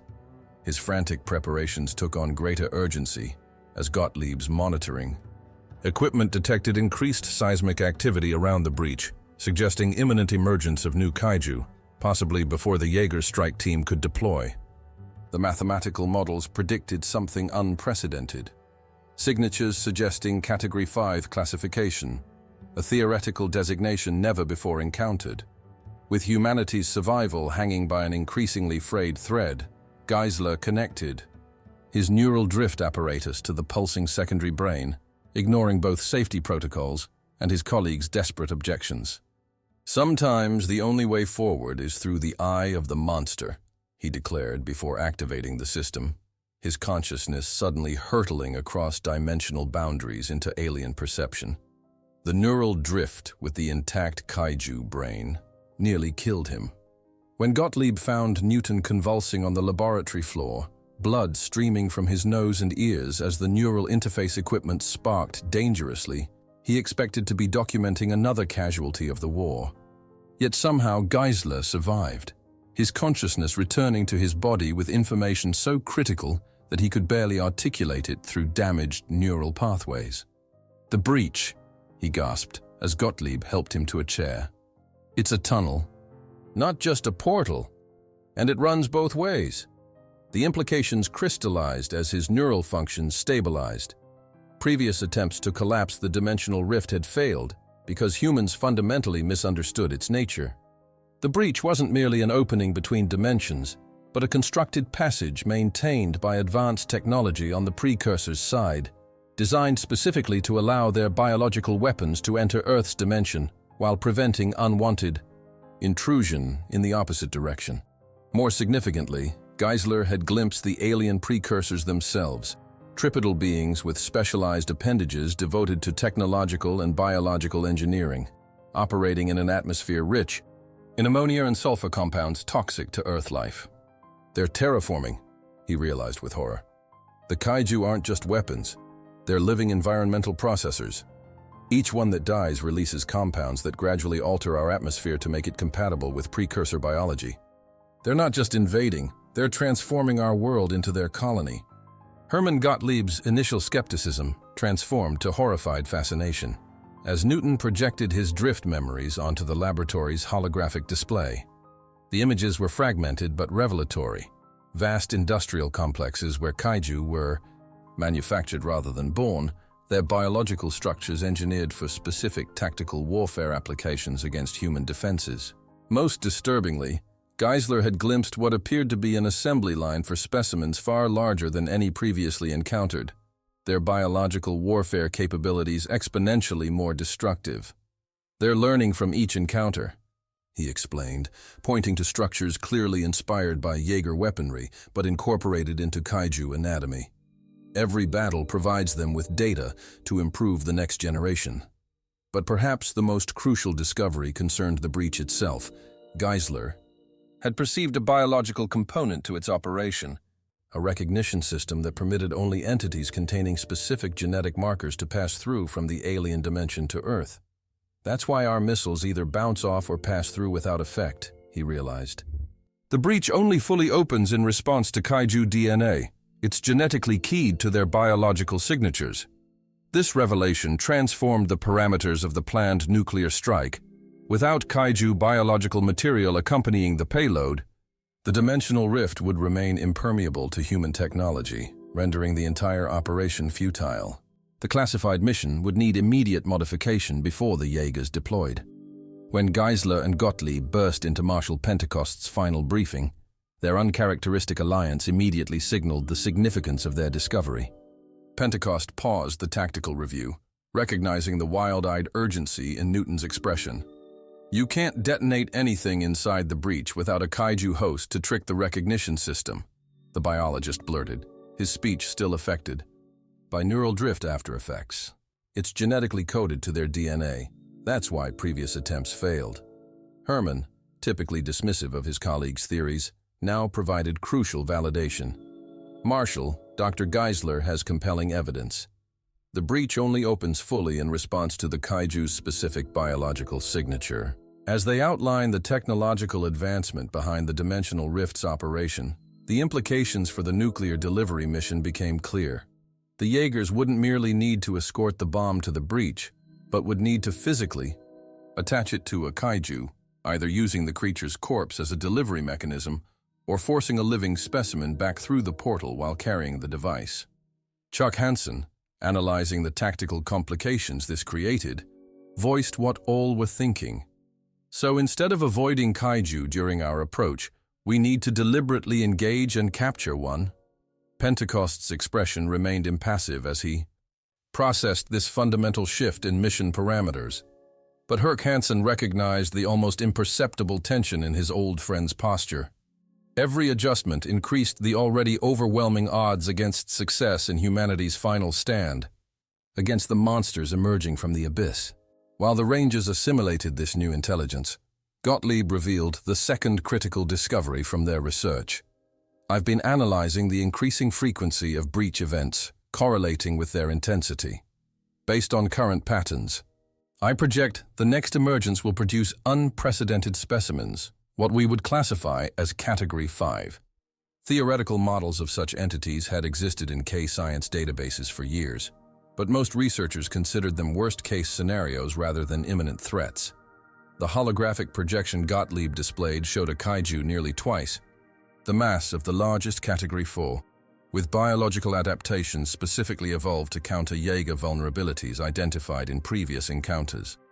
"More concerning," added Geisler, his drift-enhanced understanding of kaiju biology now complementing Gottlieb's mathematical projections. "These specimens appear designed for extended terrestrial operation rather than merely combat functionality. They incorporate specialized organs for atmospheric processing, literally breathing in our air, and exhaling compounds that incrementally alter atmospheric composition." The existential implications were clear. Even if the kaiju didn't directly destroy human civilization through physical attacks, their continued emergence would gradually render Earth's atmosphere incompatible with human life, while preparing it for extraterrestrial colonization by the precursors. The apocalyptic threat had evolved beyond immediate destruction to include long-term biosphere transformation, a timeline that compressed with each new kaiju emergence. The scientific revelations transformed an already desperate mission into something approaching impossible, yet paradoxically offered the first genuine path to permanent resolution of the kaiju threat.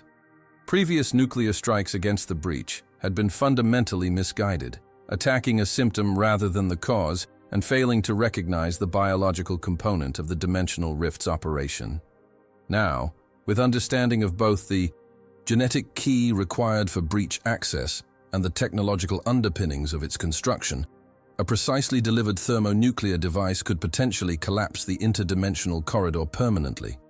Marshal Pentecost reconfigured the tactical display to incorporate this new intelligence, outlining modified engagement protocols.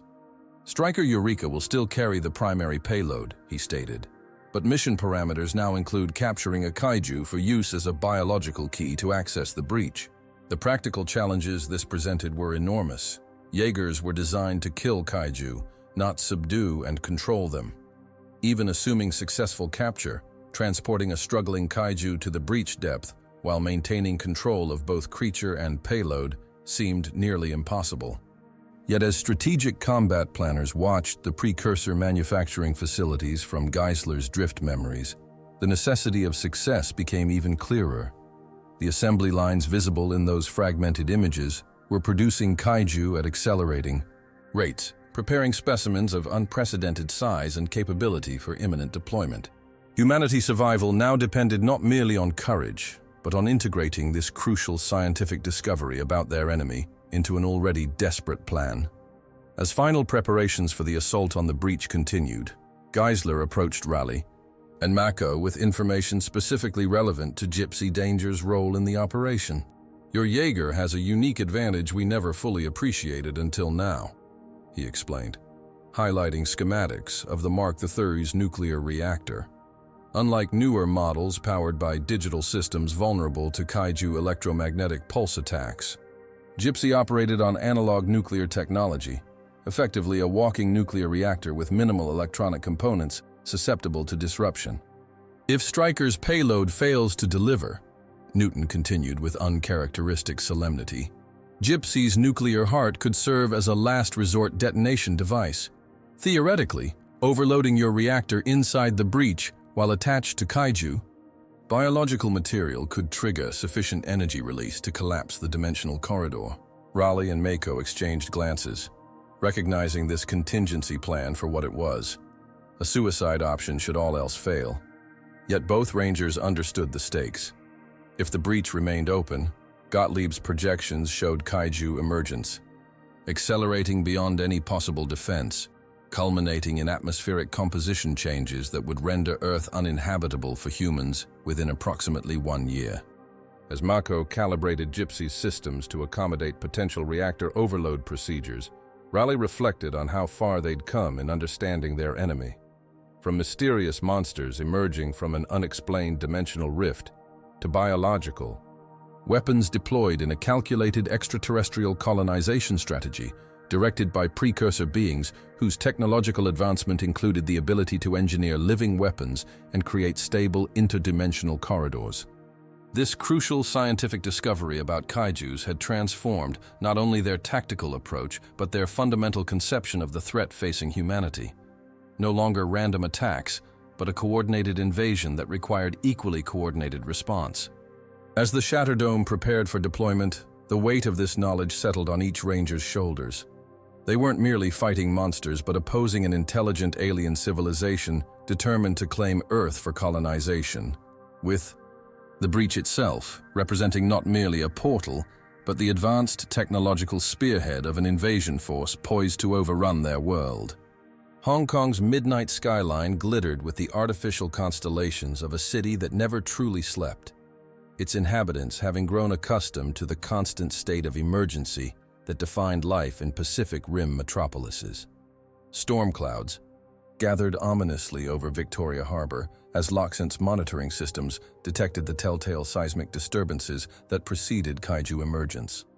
Tendo Choi's fingers danced across holographic displays as he tracked the dimensional rift's energy signatures, his bow-tied professionalism belying the tension evident in his voice. "Movement in the breach, Marshal. 2 signatures. No, wait. 3 distinct signatures emerging simultaneously." The command center fell silent as the implications registered.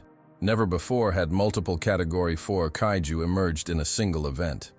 Dr. Gottlieb's mathematical models had predicted escalation, but the reality now unfolding exceeded even his most pessimistic projections. Marshal Pentecost studied the tactical display with the composed demeanor that had steadied the Jaeger program through its darkest hours, though Herc Hansen noticed the barely perceptible tremor in his friend's hand, evidence of the radiation sickness progressively destroying his body. "Deploy all Jaegers," Pentecost ordered, his voice carrying the absolute authority that had defined his leadership. "Crimson Typhoon, Cherno Alpha, establish defensive positions in the Miracle Mile. Stryker Eureka, hold position as our final line of defense. Gypsy Danger." He paused, meeting Raleigh and Mako's determined gazes through the video link to their con pod. "You're our insurance policy. Hold back until we assess the threat." The kaiju emerged from the churning Pacific with terrifying coordination that suggested strategic planning rather than random attack. K-Science designated them immediately. Otachi, a massive quadruped with specialized biological warfare adaptations including corrosive chemical spray. Leatherback, a gorilla-like bruiser with electromagnetic pulse organs specifically evolved to counter Jaeger technology. And Raiju, serpentine and razor-swift, its armored head capable of shearing through reinforced hull plating. Their target was unmistakable: Hong Kong, one of humanity's last fully functional strongholds and home to the final operational Shatterdome.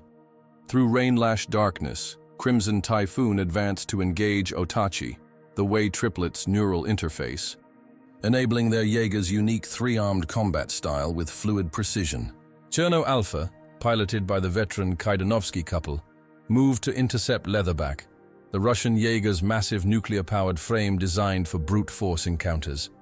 From Loxent, tactical coordination maintained communication between teams as Striker Eureka held position closer to the shoreline, the thermonuclear device secured to its massive frame, representing humanity's last hope should the coastal defense fail.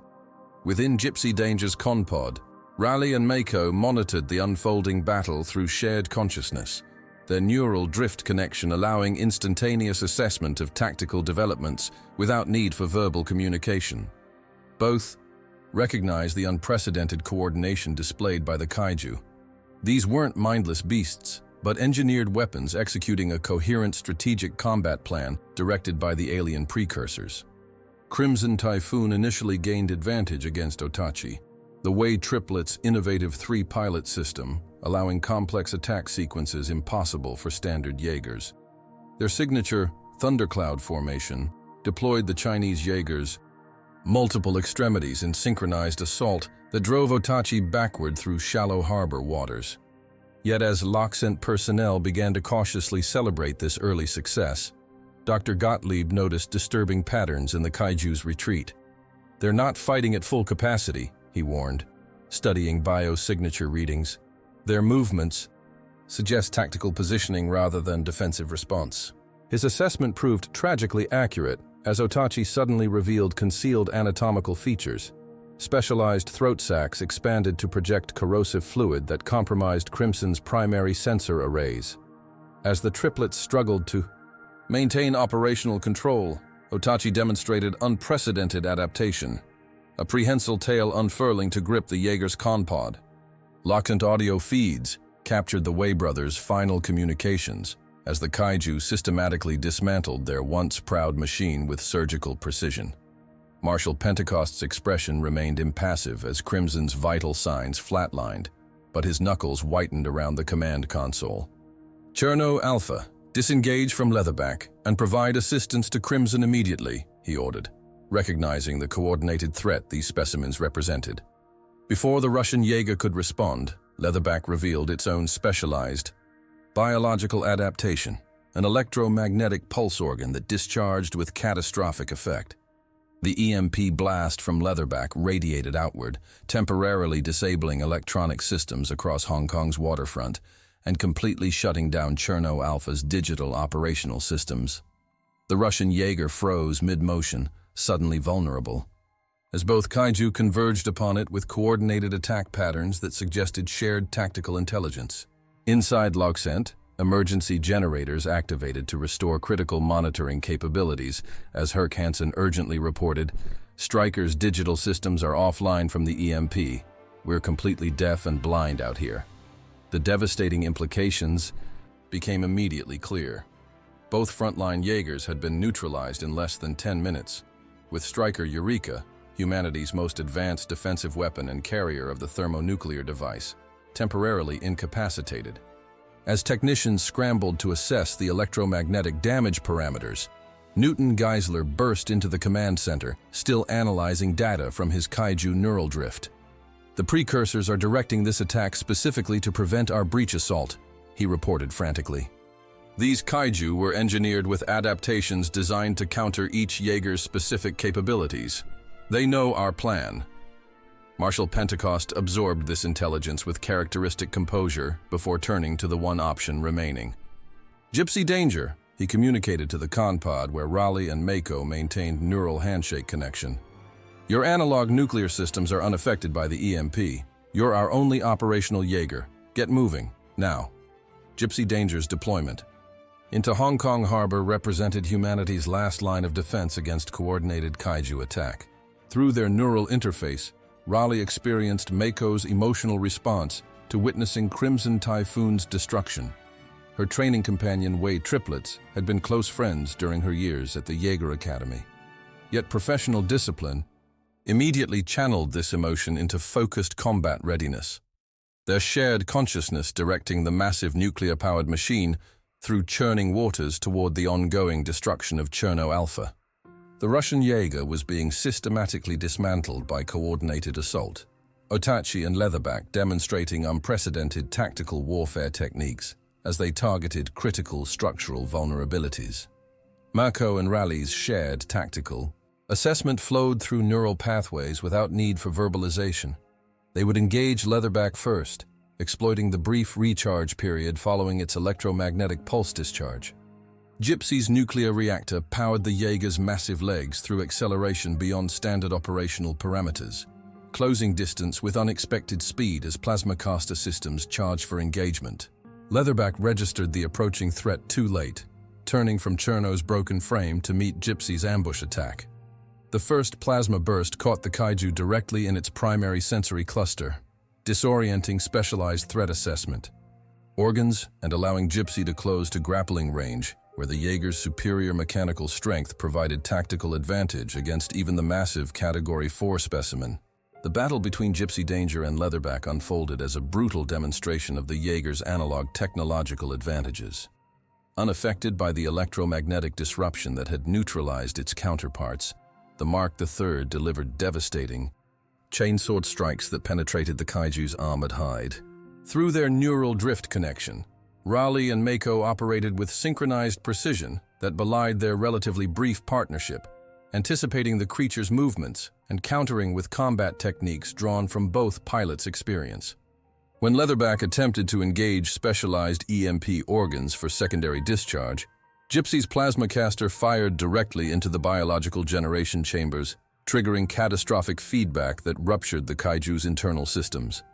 The resulting explosion scattered toxic blue fluid across the harbor, but Loxant's jubilation at Leatherback's defeat proved short-lived as proximity alarms blared warning of Otachi's approach, the second kaiju abandoning Cherno's ruined frame to engage this new threat.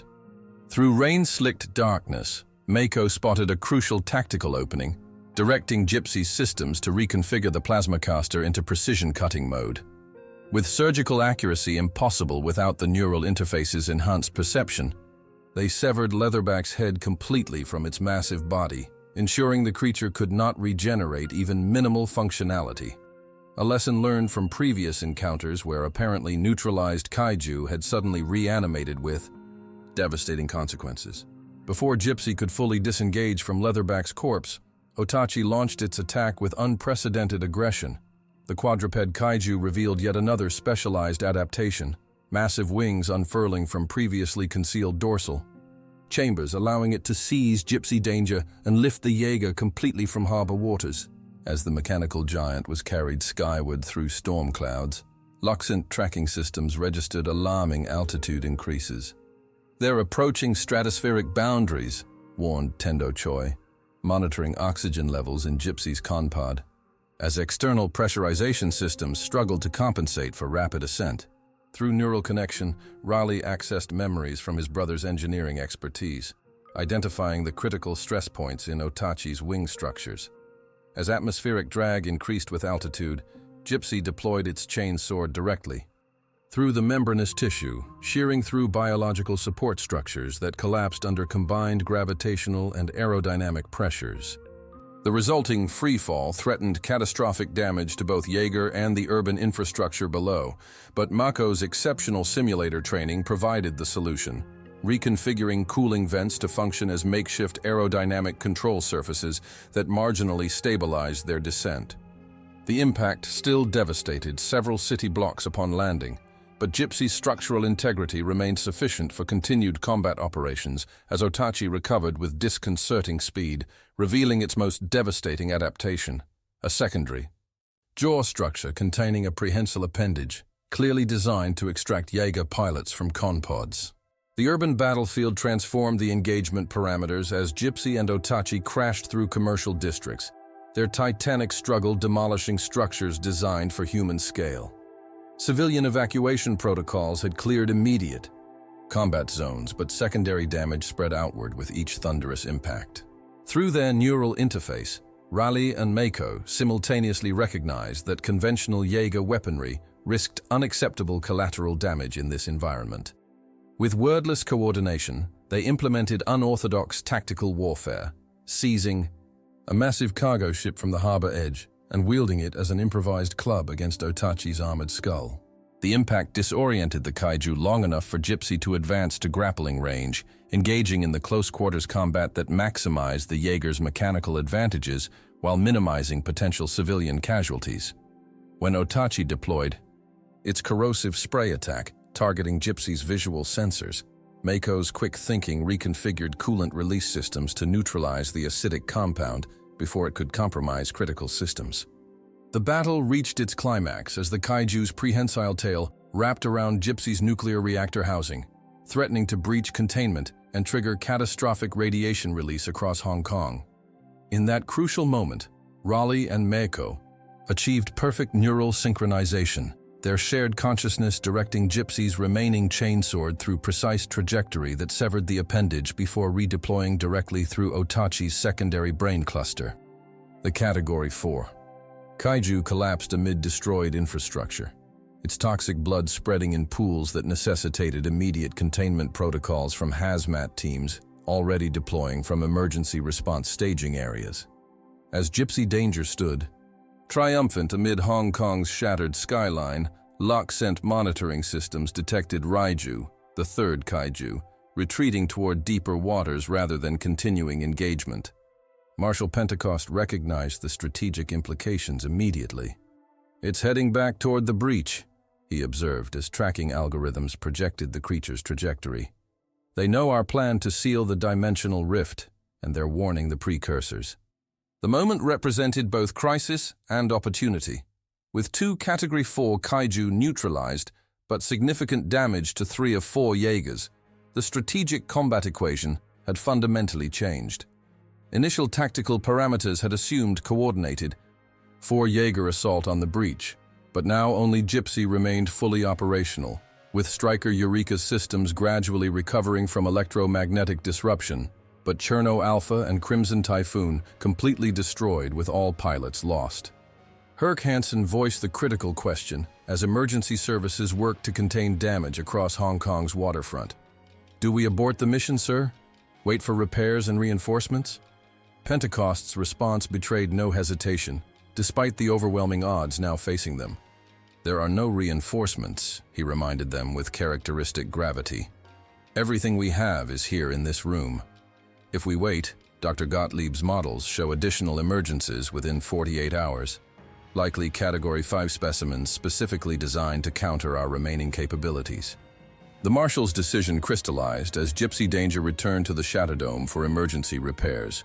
They would proceed with modified mission parameters, using the 2 remaining Jaegers in a desperate final assault on the breach.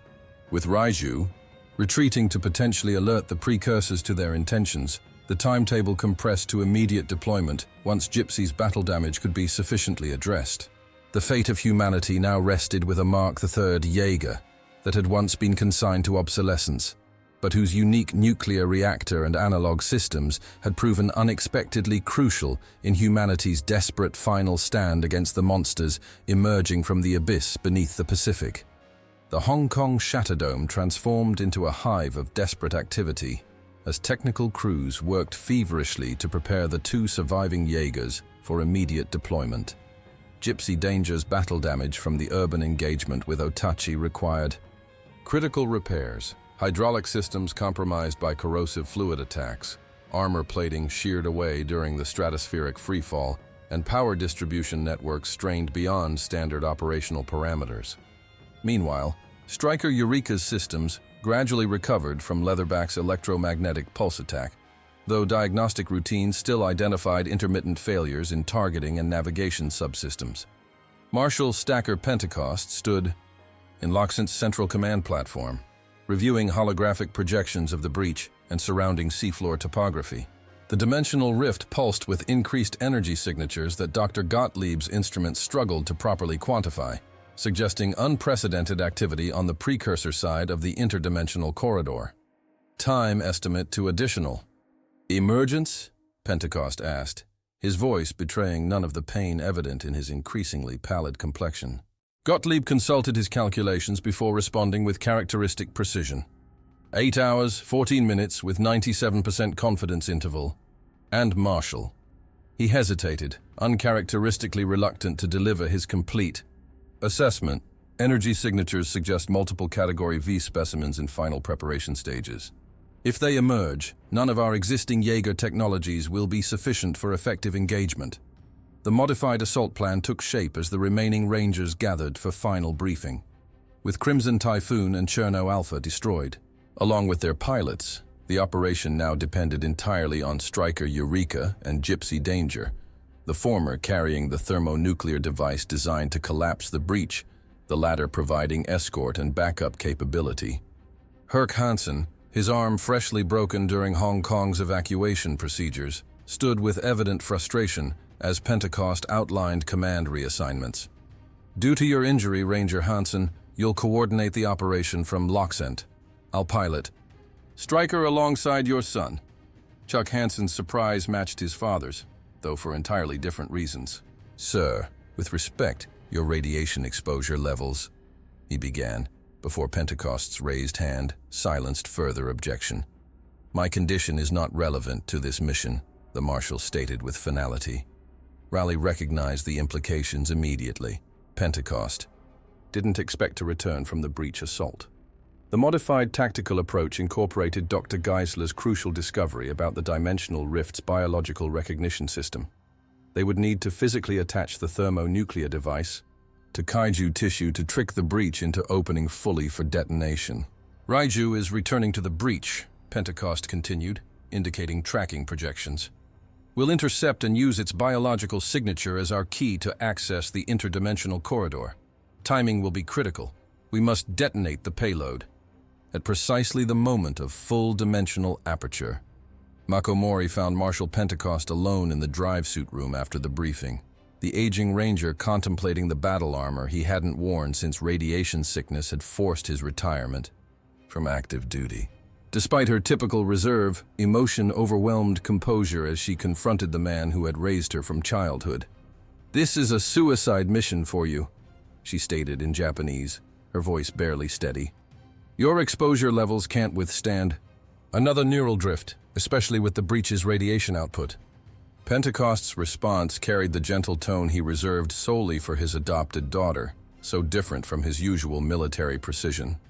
"All missions are suicide missions now," he reminded her, switching to Japanese as well. "They're private. Language for matters too personal for professional contexts. But someone must ensure the payload reaches its target." He removed the small metal case from his pocket, pressing it into her hand.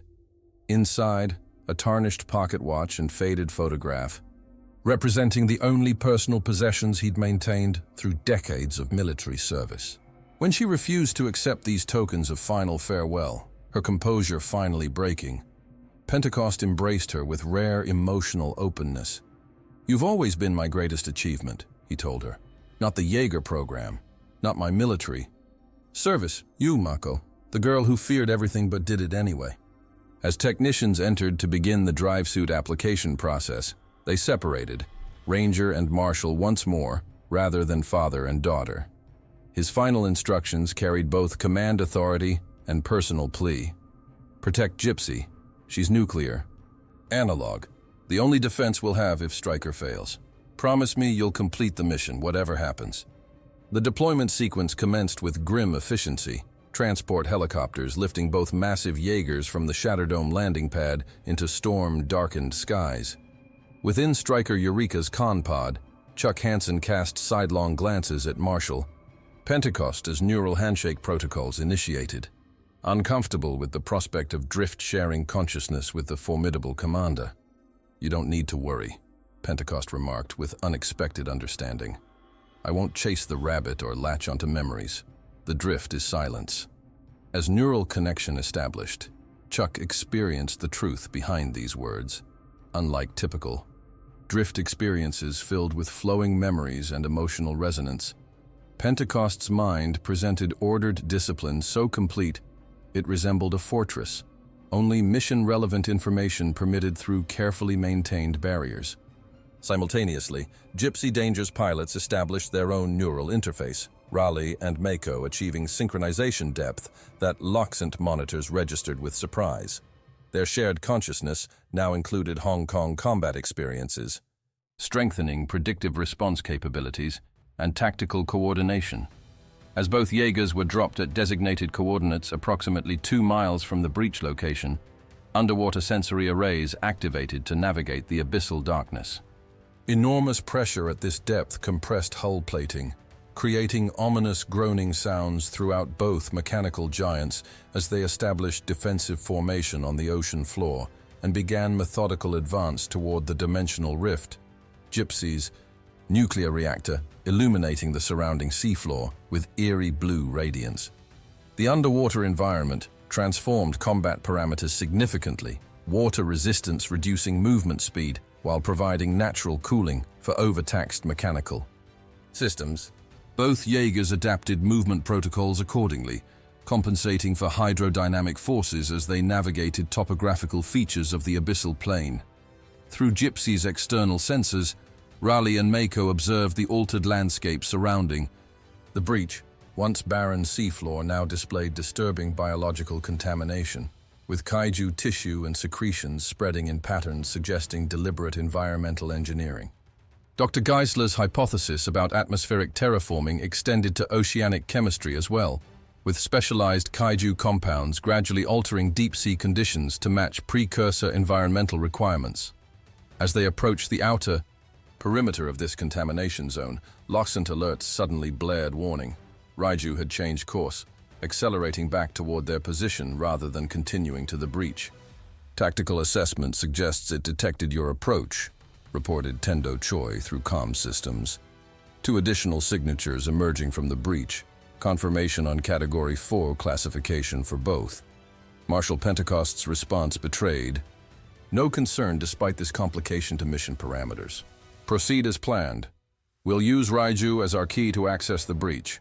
Gypsy, engage the approaching kaiju while Stryker continues to the dimensional rift with the payload. Through neural connection, Raleigh sensed Mako's concern with this separation of forces but also her disciplined acceptance of tactical necessity as they adjusted course to intercept the rapidly approaching kaiju. The underwater engagement with Raiju demonstrated the serpentine kaiju's specialized adaptations for oceanic combat. Its streamlined form achieved velocities exceeding Jaeger movement capabilities, circling Gypsy Danger with predatory assessment, before striking with devastating force against vulnerable joint mechanisms. Through neural interface, Raleigh and Mako simultaneously recognized conventional tactical approaches would prove ineffective against this hit-and-run strategy. Instead, they implemented improvisational response, deploying Gypsy's nuclear venting system to create superheated water currents that disrupted the kaiju's hydrodynamic sensors. The momentary disorientation provided sufficient opening to deploy the plasma caster, though underwater pressure constraints reduced effective range and power. As Raiju circled for another attack run, Gypsy's sensors detected the 2 additional kaiju emerging from the breach, scans classifying them as variants of previously encountered specimens, but with significant biological warfare upgrades. Most concerning, both ignored Gypsy entirely, changing course to intercept Stryker Eureka as it approached the dimensional rift with the thermonuclear payload. Through compromised communication channels, Pentecost's voice reached them with unmistakable command authority. Gypsy, disengage from Raiju and provide support immediately. We're being flanked by both tangos. The tactical situation had deteriorated catastrophically. 1 Jaeger now faced 3 Category 4 kaiju simultaneously, with the entire mission objective balanced on their ability to reach the breach with at least 1 kaiju carcass to trigger the biological recognition system for payload delivery. Stryker Eureka engaged both approaching kaiju with characteristic Australian aggression, Chuck Hansen's combat style evident in the Mark V Jaeger's relentless offensive pressure.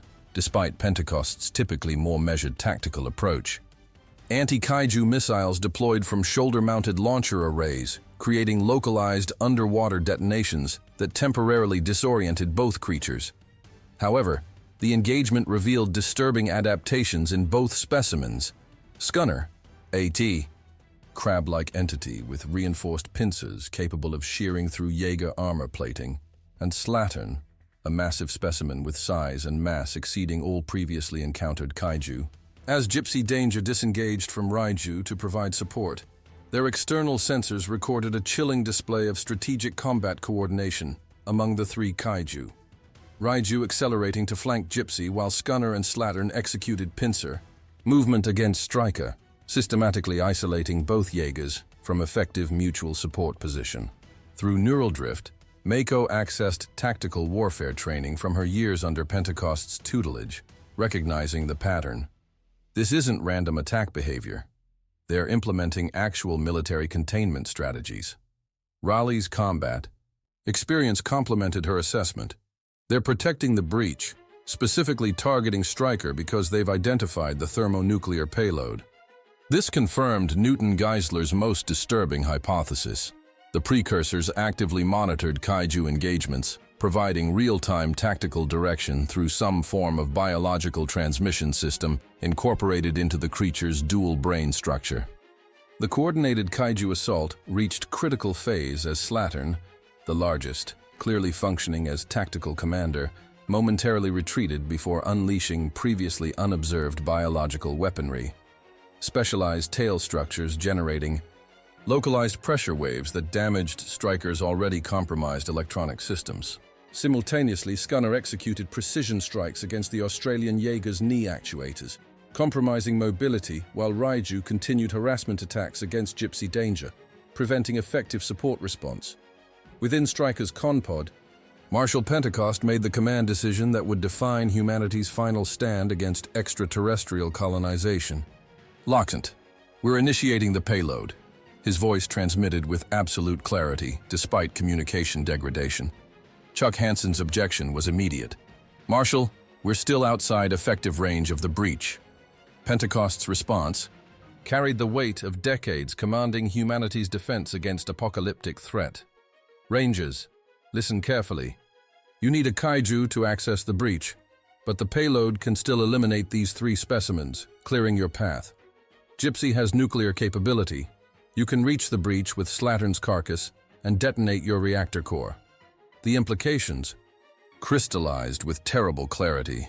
Pentecost would sacrifice Striker Eureka and its pilots to eliminate the immediate kaiju threat, creating opportunity for Gypsy Danger to complete the primary mission objective by using its own nuclear reactor as an alternative payload.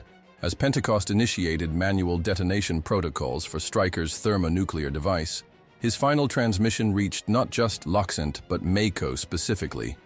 Mako, you can finish this. I'll always be there in the drift. Through neural connection, Raleigh experienced her grief transforming into resolute determination as Gypsy's systems reconfigured for maximum propulsion away from Striker's imminent detonation radius. The underwater nuclear explosion created momentary vacuum bubble, followed by catastrophic pressure wave that propagated through the abyssal environment with devastating force.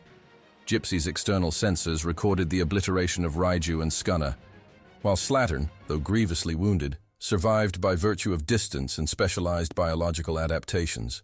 As radiation and pressure warnings blared throughout Gypsy's conpod, Mako and Raleigh simultaneously reached identical tactical assessment. With Striker destroyed and the thermonuclear payload lost, their only remaining option was Pentecost's final directive: use Gypsy's nuclear reactor as alternative detonation device within the breach itself. They would need to physically grapple the injured Slattern, using its biological signature to access the dimensional rift while manually overriding Gypsy's reactor safeguards to trigger catastrophic meltdown within the interdimensional corridor. The escape plan remained unspoken between them. Both recognized survival probability approaching zero, but neither allowed this calculation to interfere with commitment to mission completion. As damaged but operational Gypsy Danger advanced toward the wounded kaiju and the pulsing dimensional rift beyond, Humanity's final defense against extraterrestrial colonization rested with two Rangers prepared to make the ultimate sacrifice to ensure the breach would close permanently, ending the existential threat emerging from beneath the Pacific. The damaged Gypsy Danger advanced through the abyssal darkness toward the wounded Slattern, the massive Category 5 kaiju still formidable despite injuries sustained from Striker Eureka's sacrificial detonation. Through their neural interface, Raleigh and Mako shared wordless tactical assessment. The creature's specialized biological adaptations had allowed it to survive forces that completely destroyed its counterparts, suggesting unprecedented resilience engineered specifically for defense of the dimensional rift. Slattern's bioluminescent markings pulsed with eerie blue patterns as it positioned itself between the approaching Jaeger and the breach, massive tentacular appendages spreading in defensive formation. Loxant communications came through in broken fragments due to radiation interference from the recent nuclear detonation. GIP. Reading critical damage. Reactor containment. Recommend abort. But both Rangers recognized abort was no longer an option. With Striker destroyed and the thermonuclear payload lost, Gypsy's own nuclear reactor represented humanity's final opportunity to seal the breach permanently. The coordinated attack patterns displayed by the kaiju confirmed Dr. Geisler's hypothesis about precursor control. The alien intelligence directing this extraterrestrial colonization attempt clearly understood the existential threat posed to their invasion strategy and had committed their most powerful biological weapon to preventing breach closure at any cost. Tactical warfare against Slattern required innovation beyond standard Jaeger combat protocols. The creature's previous engagement with Striker had revealed adaptive learning capabilities. It recognized and actively targeted vulnerable joint mechanisms and electronic systems. Through neural drift connection, Mako accessed memories from her Jaeger Academy tactical training, while Raleigh contributed practical combat experience from previous deployments, their shared consciousness developing engagement parameters that leveraged Gypsy's unique technological advancement, the nuclear reactor that powered its analog systems.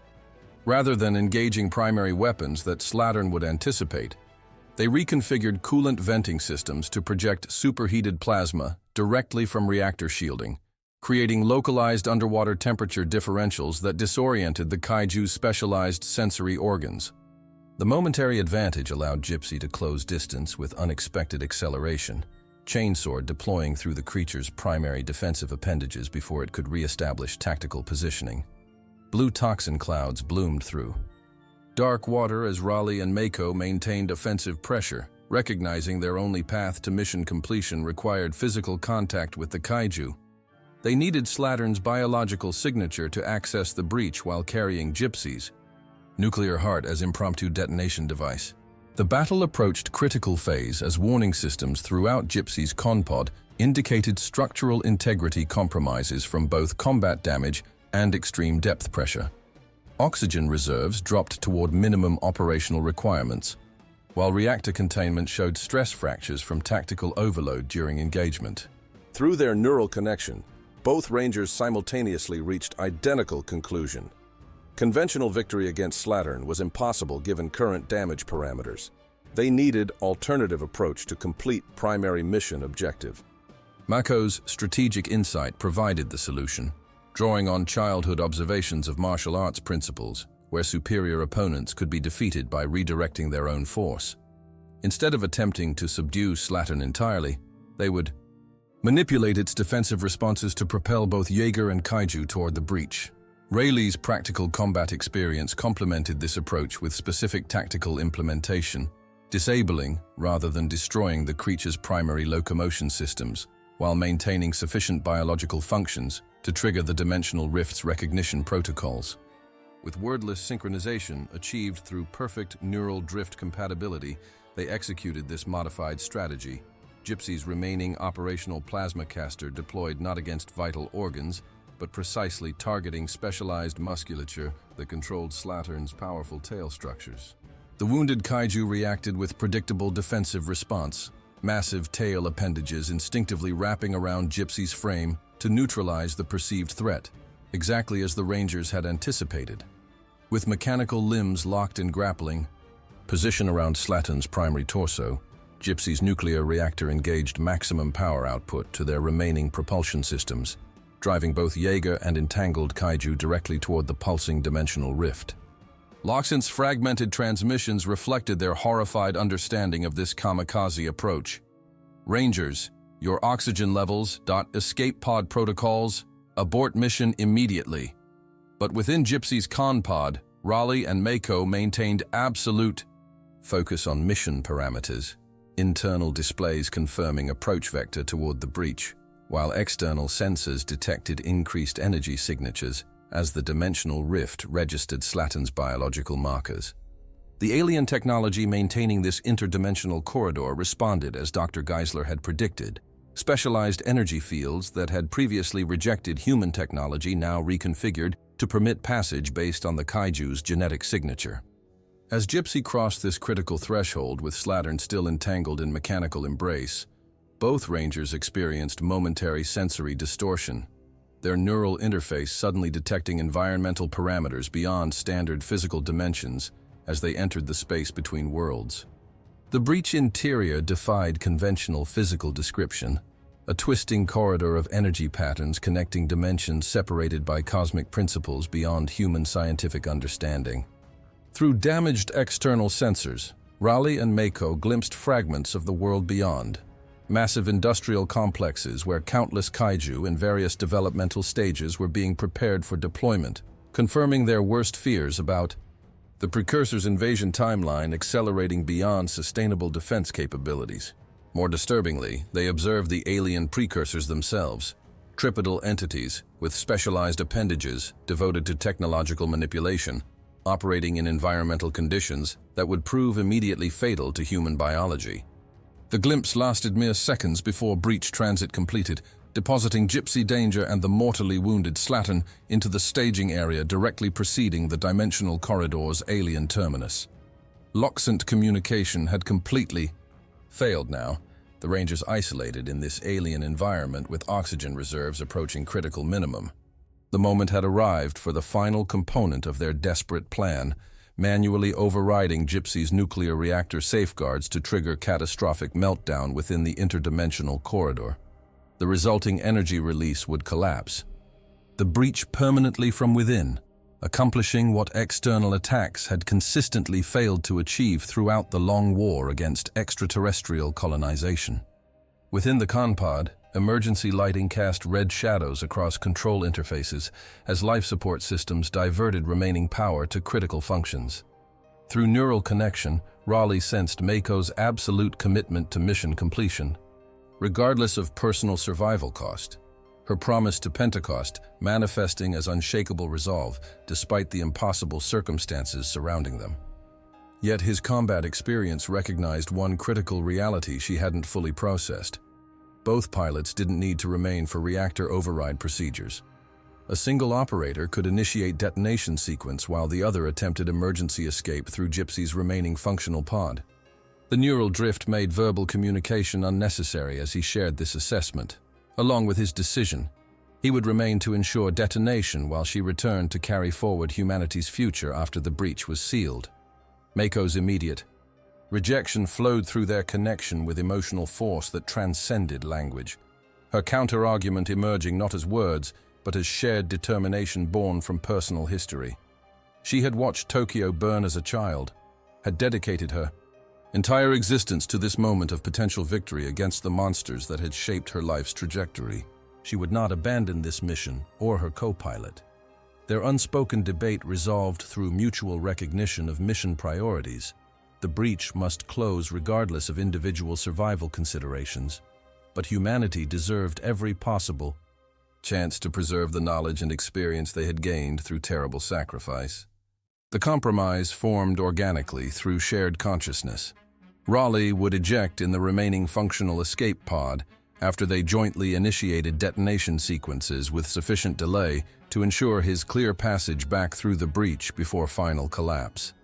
Mako would remain to ensure critical systems maintained operational status until detonation reached irreversible parameters, her final act completing the mission that had defined her adoptive father's life and legacy. Their hands moved in perfect Synchronization across control interfaces, bypassing fail-safe protocols to access Gypsy's nuclear reactor core directly. Warning systems blared futile objections as they methodically disabled containment safeguards, establishing controlled meltdown sequence calibrated to maximum destructive potential against the dimensional corridor's quantum structure. With detonation, timer engaged, they shared one final moment of perfect neural harmony, not merely pilot and co-pilot, but profound human connection transcending professional partnership. Without words, Raleigh conveyed everything he couldn't say as Mako initiated his escape pod ejection sequence, their neural drift maintaining connection until physical separation forced disconnection with painful neurological feedback that mirrored the emotional severing. The escape pod's trajectory carried Raleigh back through the dimensional corridor mere moments before Gypsy's reactor reached critical mass. His last sensor readings detected Mako's vital signs still active, still fighting to maintain system integrity until detonation parameters locked irreversibly. Then came the blinding energy release as nuclear fission transformed into uncontrolled cascade that propagated throughout the breach's quantum framework, collapsing dimensional stability along the entire corridor length. The shockwave propelled his pod through dimensional transition with catastrophic acceleration that compromised structural integrity and emergency systems. Consciousness faded as oxygen deprivation combined with extreme G-forces. His final thoughts focused on Mako's sacrifice and the uncertain future awaiting humanity without the shadows of monsters emerging from beneath the Pacific. Hours later, though, it seemed mere moments to his oxygen-deprived brain. Consciousness returned with the rhythmic beeping of medical monitoring equipment and the sensation of filtered air being forced into damaged lungs. Through blurred vision, he distinguished PPDC medical personnel and, more surprisingly, Hercules Hansen leaning over his recovery pod with uncharacteristic emotion visible in the veteran ranger's weathered features. "You did it, Beckett," Hansen reported, voice hoarse with exhaustion and grief for his own lost son. "The breach is sealed, completely collapsed according to K-Science monitoring. No energy signatures, no seismic activity, nothing." The aftermath unfolded across subsequent days as Raleigh regained strength. Medical assessments confirming neural damage from forced drift disconnection and physical trauma from uncontrolled pod ejection through collapsing dimensional corridor. Yet through haze of pain, medications, and debriefing sessions, one question dominated his consciousness, asked repeatedly to anyone entering his recovery room. "Did you find her? Did Mako's pod eject?" The responses began as gentle deflections, then shifted toward sympathetic negative confirmations as search operations continued without success. Hansen, now assuming command responsibilities following Pentecost's sacrifice, delivered the official assessment with military precision, tempered by personal understanding. Gypsy's secondary escape pod activated approximately 30 seconds before final detonation. Trajectory calculations suggest potential survival parameters, but radiation interference prevents definitive tracking. The message behind his careful wording was clear. Hope remained permissible, if statistically improbable. Recovery operations continued throughout the Pacific, though resources stretched thin across post-war reconstruction priorities as coastal cities began cautious rebuilding processes now that the kaiju threat had apparently ended. Raleigh joined search efforts as soon as medical clearance permitted, driven by neural drift aftereffects that left him experiencing phantom connections to Mako's consciousness, despite logical understanding of their separation. 3 days later, a Chilean fishing vessel reported floating debris approximately 200 miles offshore, fragments immediately identified as Jaeger escape pod components. Recovery teams deployed with emergency medical support, expectations carefully managed given survival probability calculations following extended ocean exposure. Raleigh insisted on joining the operation despite medical objections. Helicopter transport carrying him to the recovery ship where tension mounted as retrieval drones located the primary pod structure partially submerged among Pacific currents. Emergency protocols activated as recovery specialists assessed the situation. The pod had maintained partial structural integrity, but showed significant damage from both breach collapse energy discharge and subsequent ocean impact.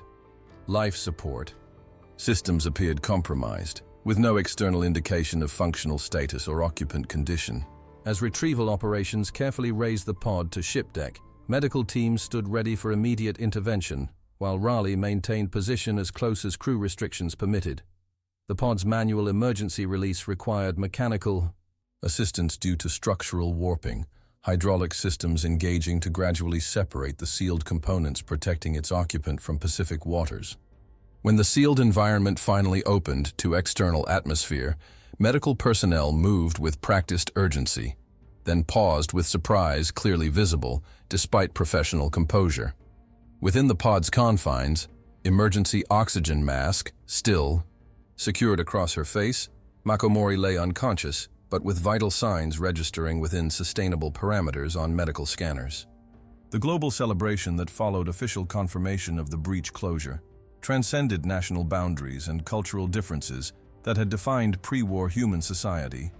From Hong Kong to Sydney, Lima to Anchorage, populations that had lived for years under constant kaiju threat emerged from bunkers and shelters with cautious optimism, gradually transforming to jubilant relief.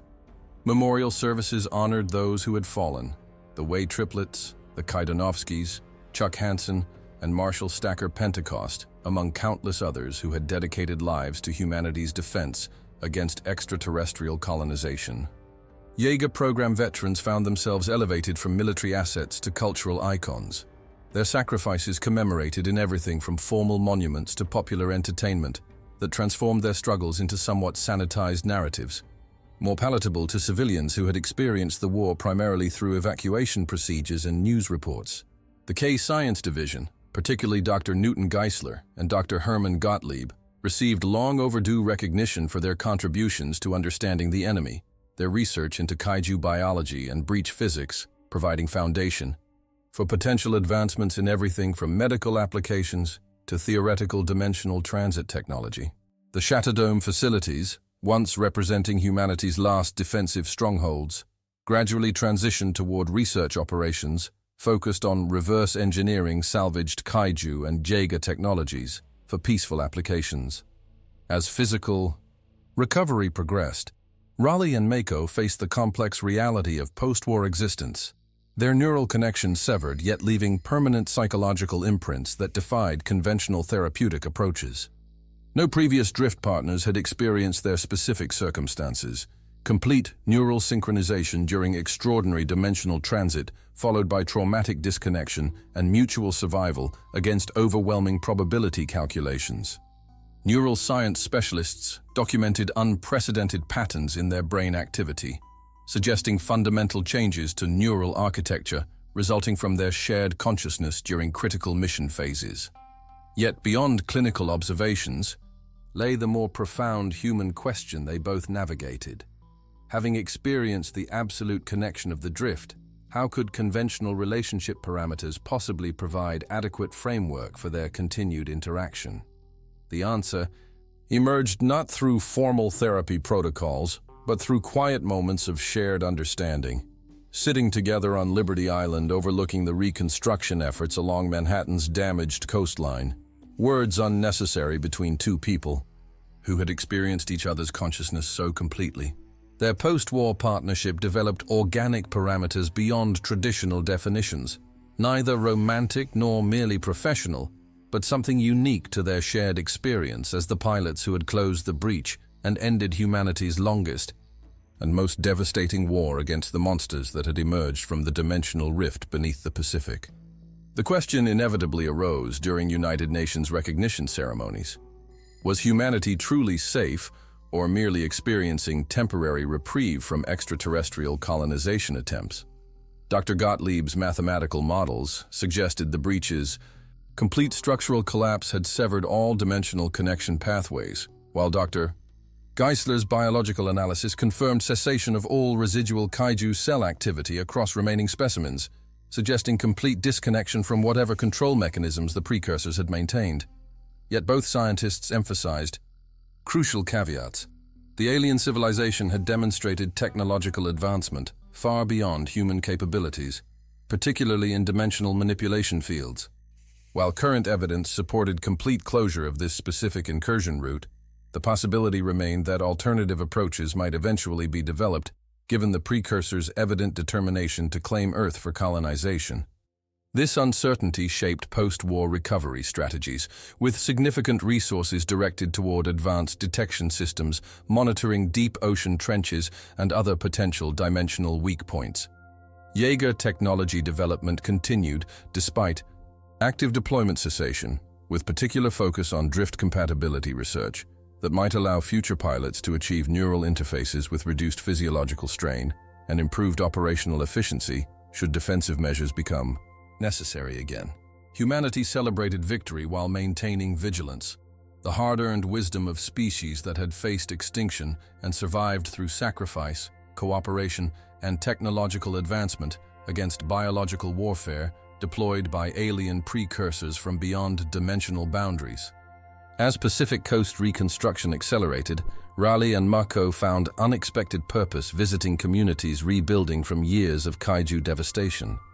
Their presence provided not merely symbolic encouragement, but practical guidance informed by intimate understanding of both the enemy they had defeated and the technology humanity had developed in response. In Anchorage, they helped establish educational programs incorporating Jaeger engineering principles into curriculum designed to inspire next-generation scientists and engineers. In Tokyo, Mako led initiatives transforming former evacuation bunkers into community centers that honored historical losses while focusing on future resilience. Their partnership evolved beyond the neural interface that had initially connected them, finding new expression through shared commitment to ensuring humanity's victory remained permanent, while its costs were properly memorialized. During quiet moments overlooking San Francisco Bay, watching construction teams rebuilding structures destroyed nearly a decade earlier during the first kaiju attack, Mako expressed the perspective that had emerged from her journey from traumatized child to humanity's defender. The breach is closed, but our mission continues. Not through fighting monsters, but by building something worth protecting. Raleigh, understanding with the depth only a drift partner could achieve, completed the thought that resonated through both their experiences. The Jaeger program wasn't ultimately about machines fighting monsters. It was about proving humanity could face extinction and respond with innovation instead of surrender. Whatever comes next, whether peace or some new threat from beyond our understanding, that legacy remains our greatest victory. As they watched the sun setting across partially rebuilt skylines, the uncertain future carried not merely apprehension, but hard-earned hope. Humanity had faced monsters from the abyss and emerged scarred, but undefeated, their survival testament to resilience against even the most apocalyptic threat from dimensions beyond their own. And so, the breach has been sealed. The dimensional rift collapsed by the ultimate sacrifice of heroes willing to give everything to protect our world from extraterrestrial colonization. But is this truly the end of humanity's war against the kaiju threat? What if the alien precursors, with their advanced technology and determination to claim Earth, have already begun developing alternative pathways to our dimension? The story you've just witnessed is only one chapter in humanity's ongoing struggle for survival in a universe we're only beginning to understand. What other secrets lie hidden beneath the ocean depths or beyond the stars? What technological advancements might emerge from the neural drift research that allowed pilots to meld minds with massive machines? And most importantly, are we truly prepared if the monsters return? If you thought this tale of giant robots battling interdimensional monsters was intense, you won't believe what's coming up next on your screen. Our next exploration takes us beyond Earth to Mars, where a classified military response discovered something buried beneath the red planet's surface. Ancient technology suggesting humans might not be the first civilization to face invasion from beings that exist between dimensional boundaries. What connections might exist between the kaiju and these Martian artifacts? And why have government agencies worldwide conspired to keep this information hidden from the public? Did you feel that connection to Raleigh and Mako as they fought to save our world? Did Marshal Pentecost's ultimate sacrifice move you? Let me know in the comments below. What was your favorite moment from this epic battle between humanity's giant robots and the monsters from the dimensional rift? Would you have what it takes to drift with a partner and pilot a Jaeger? Do you believe we would stand a chance if monsters truly emerged from our oceans tomorrow? The dimensional rift may be closed for now, but our exploration of these incredible stories is just beginning. Make sure you don't miss a single episode by subscribing to the channel right now and hitting that notification bell.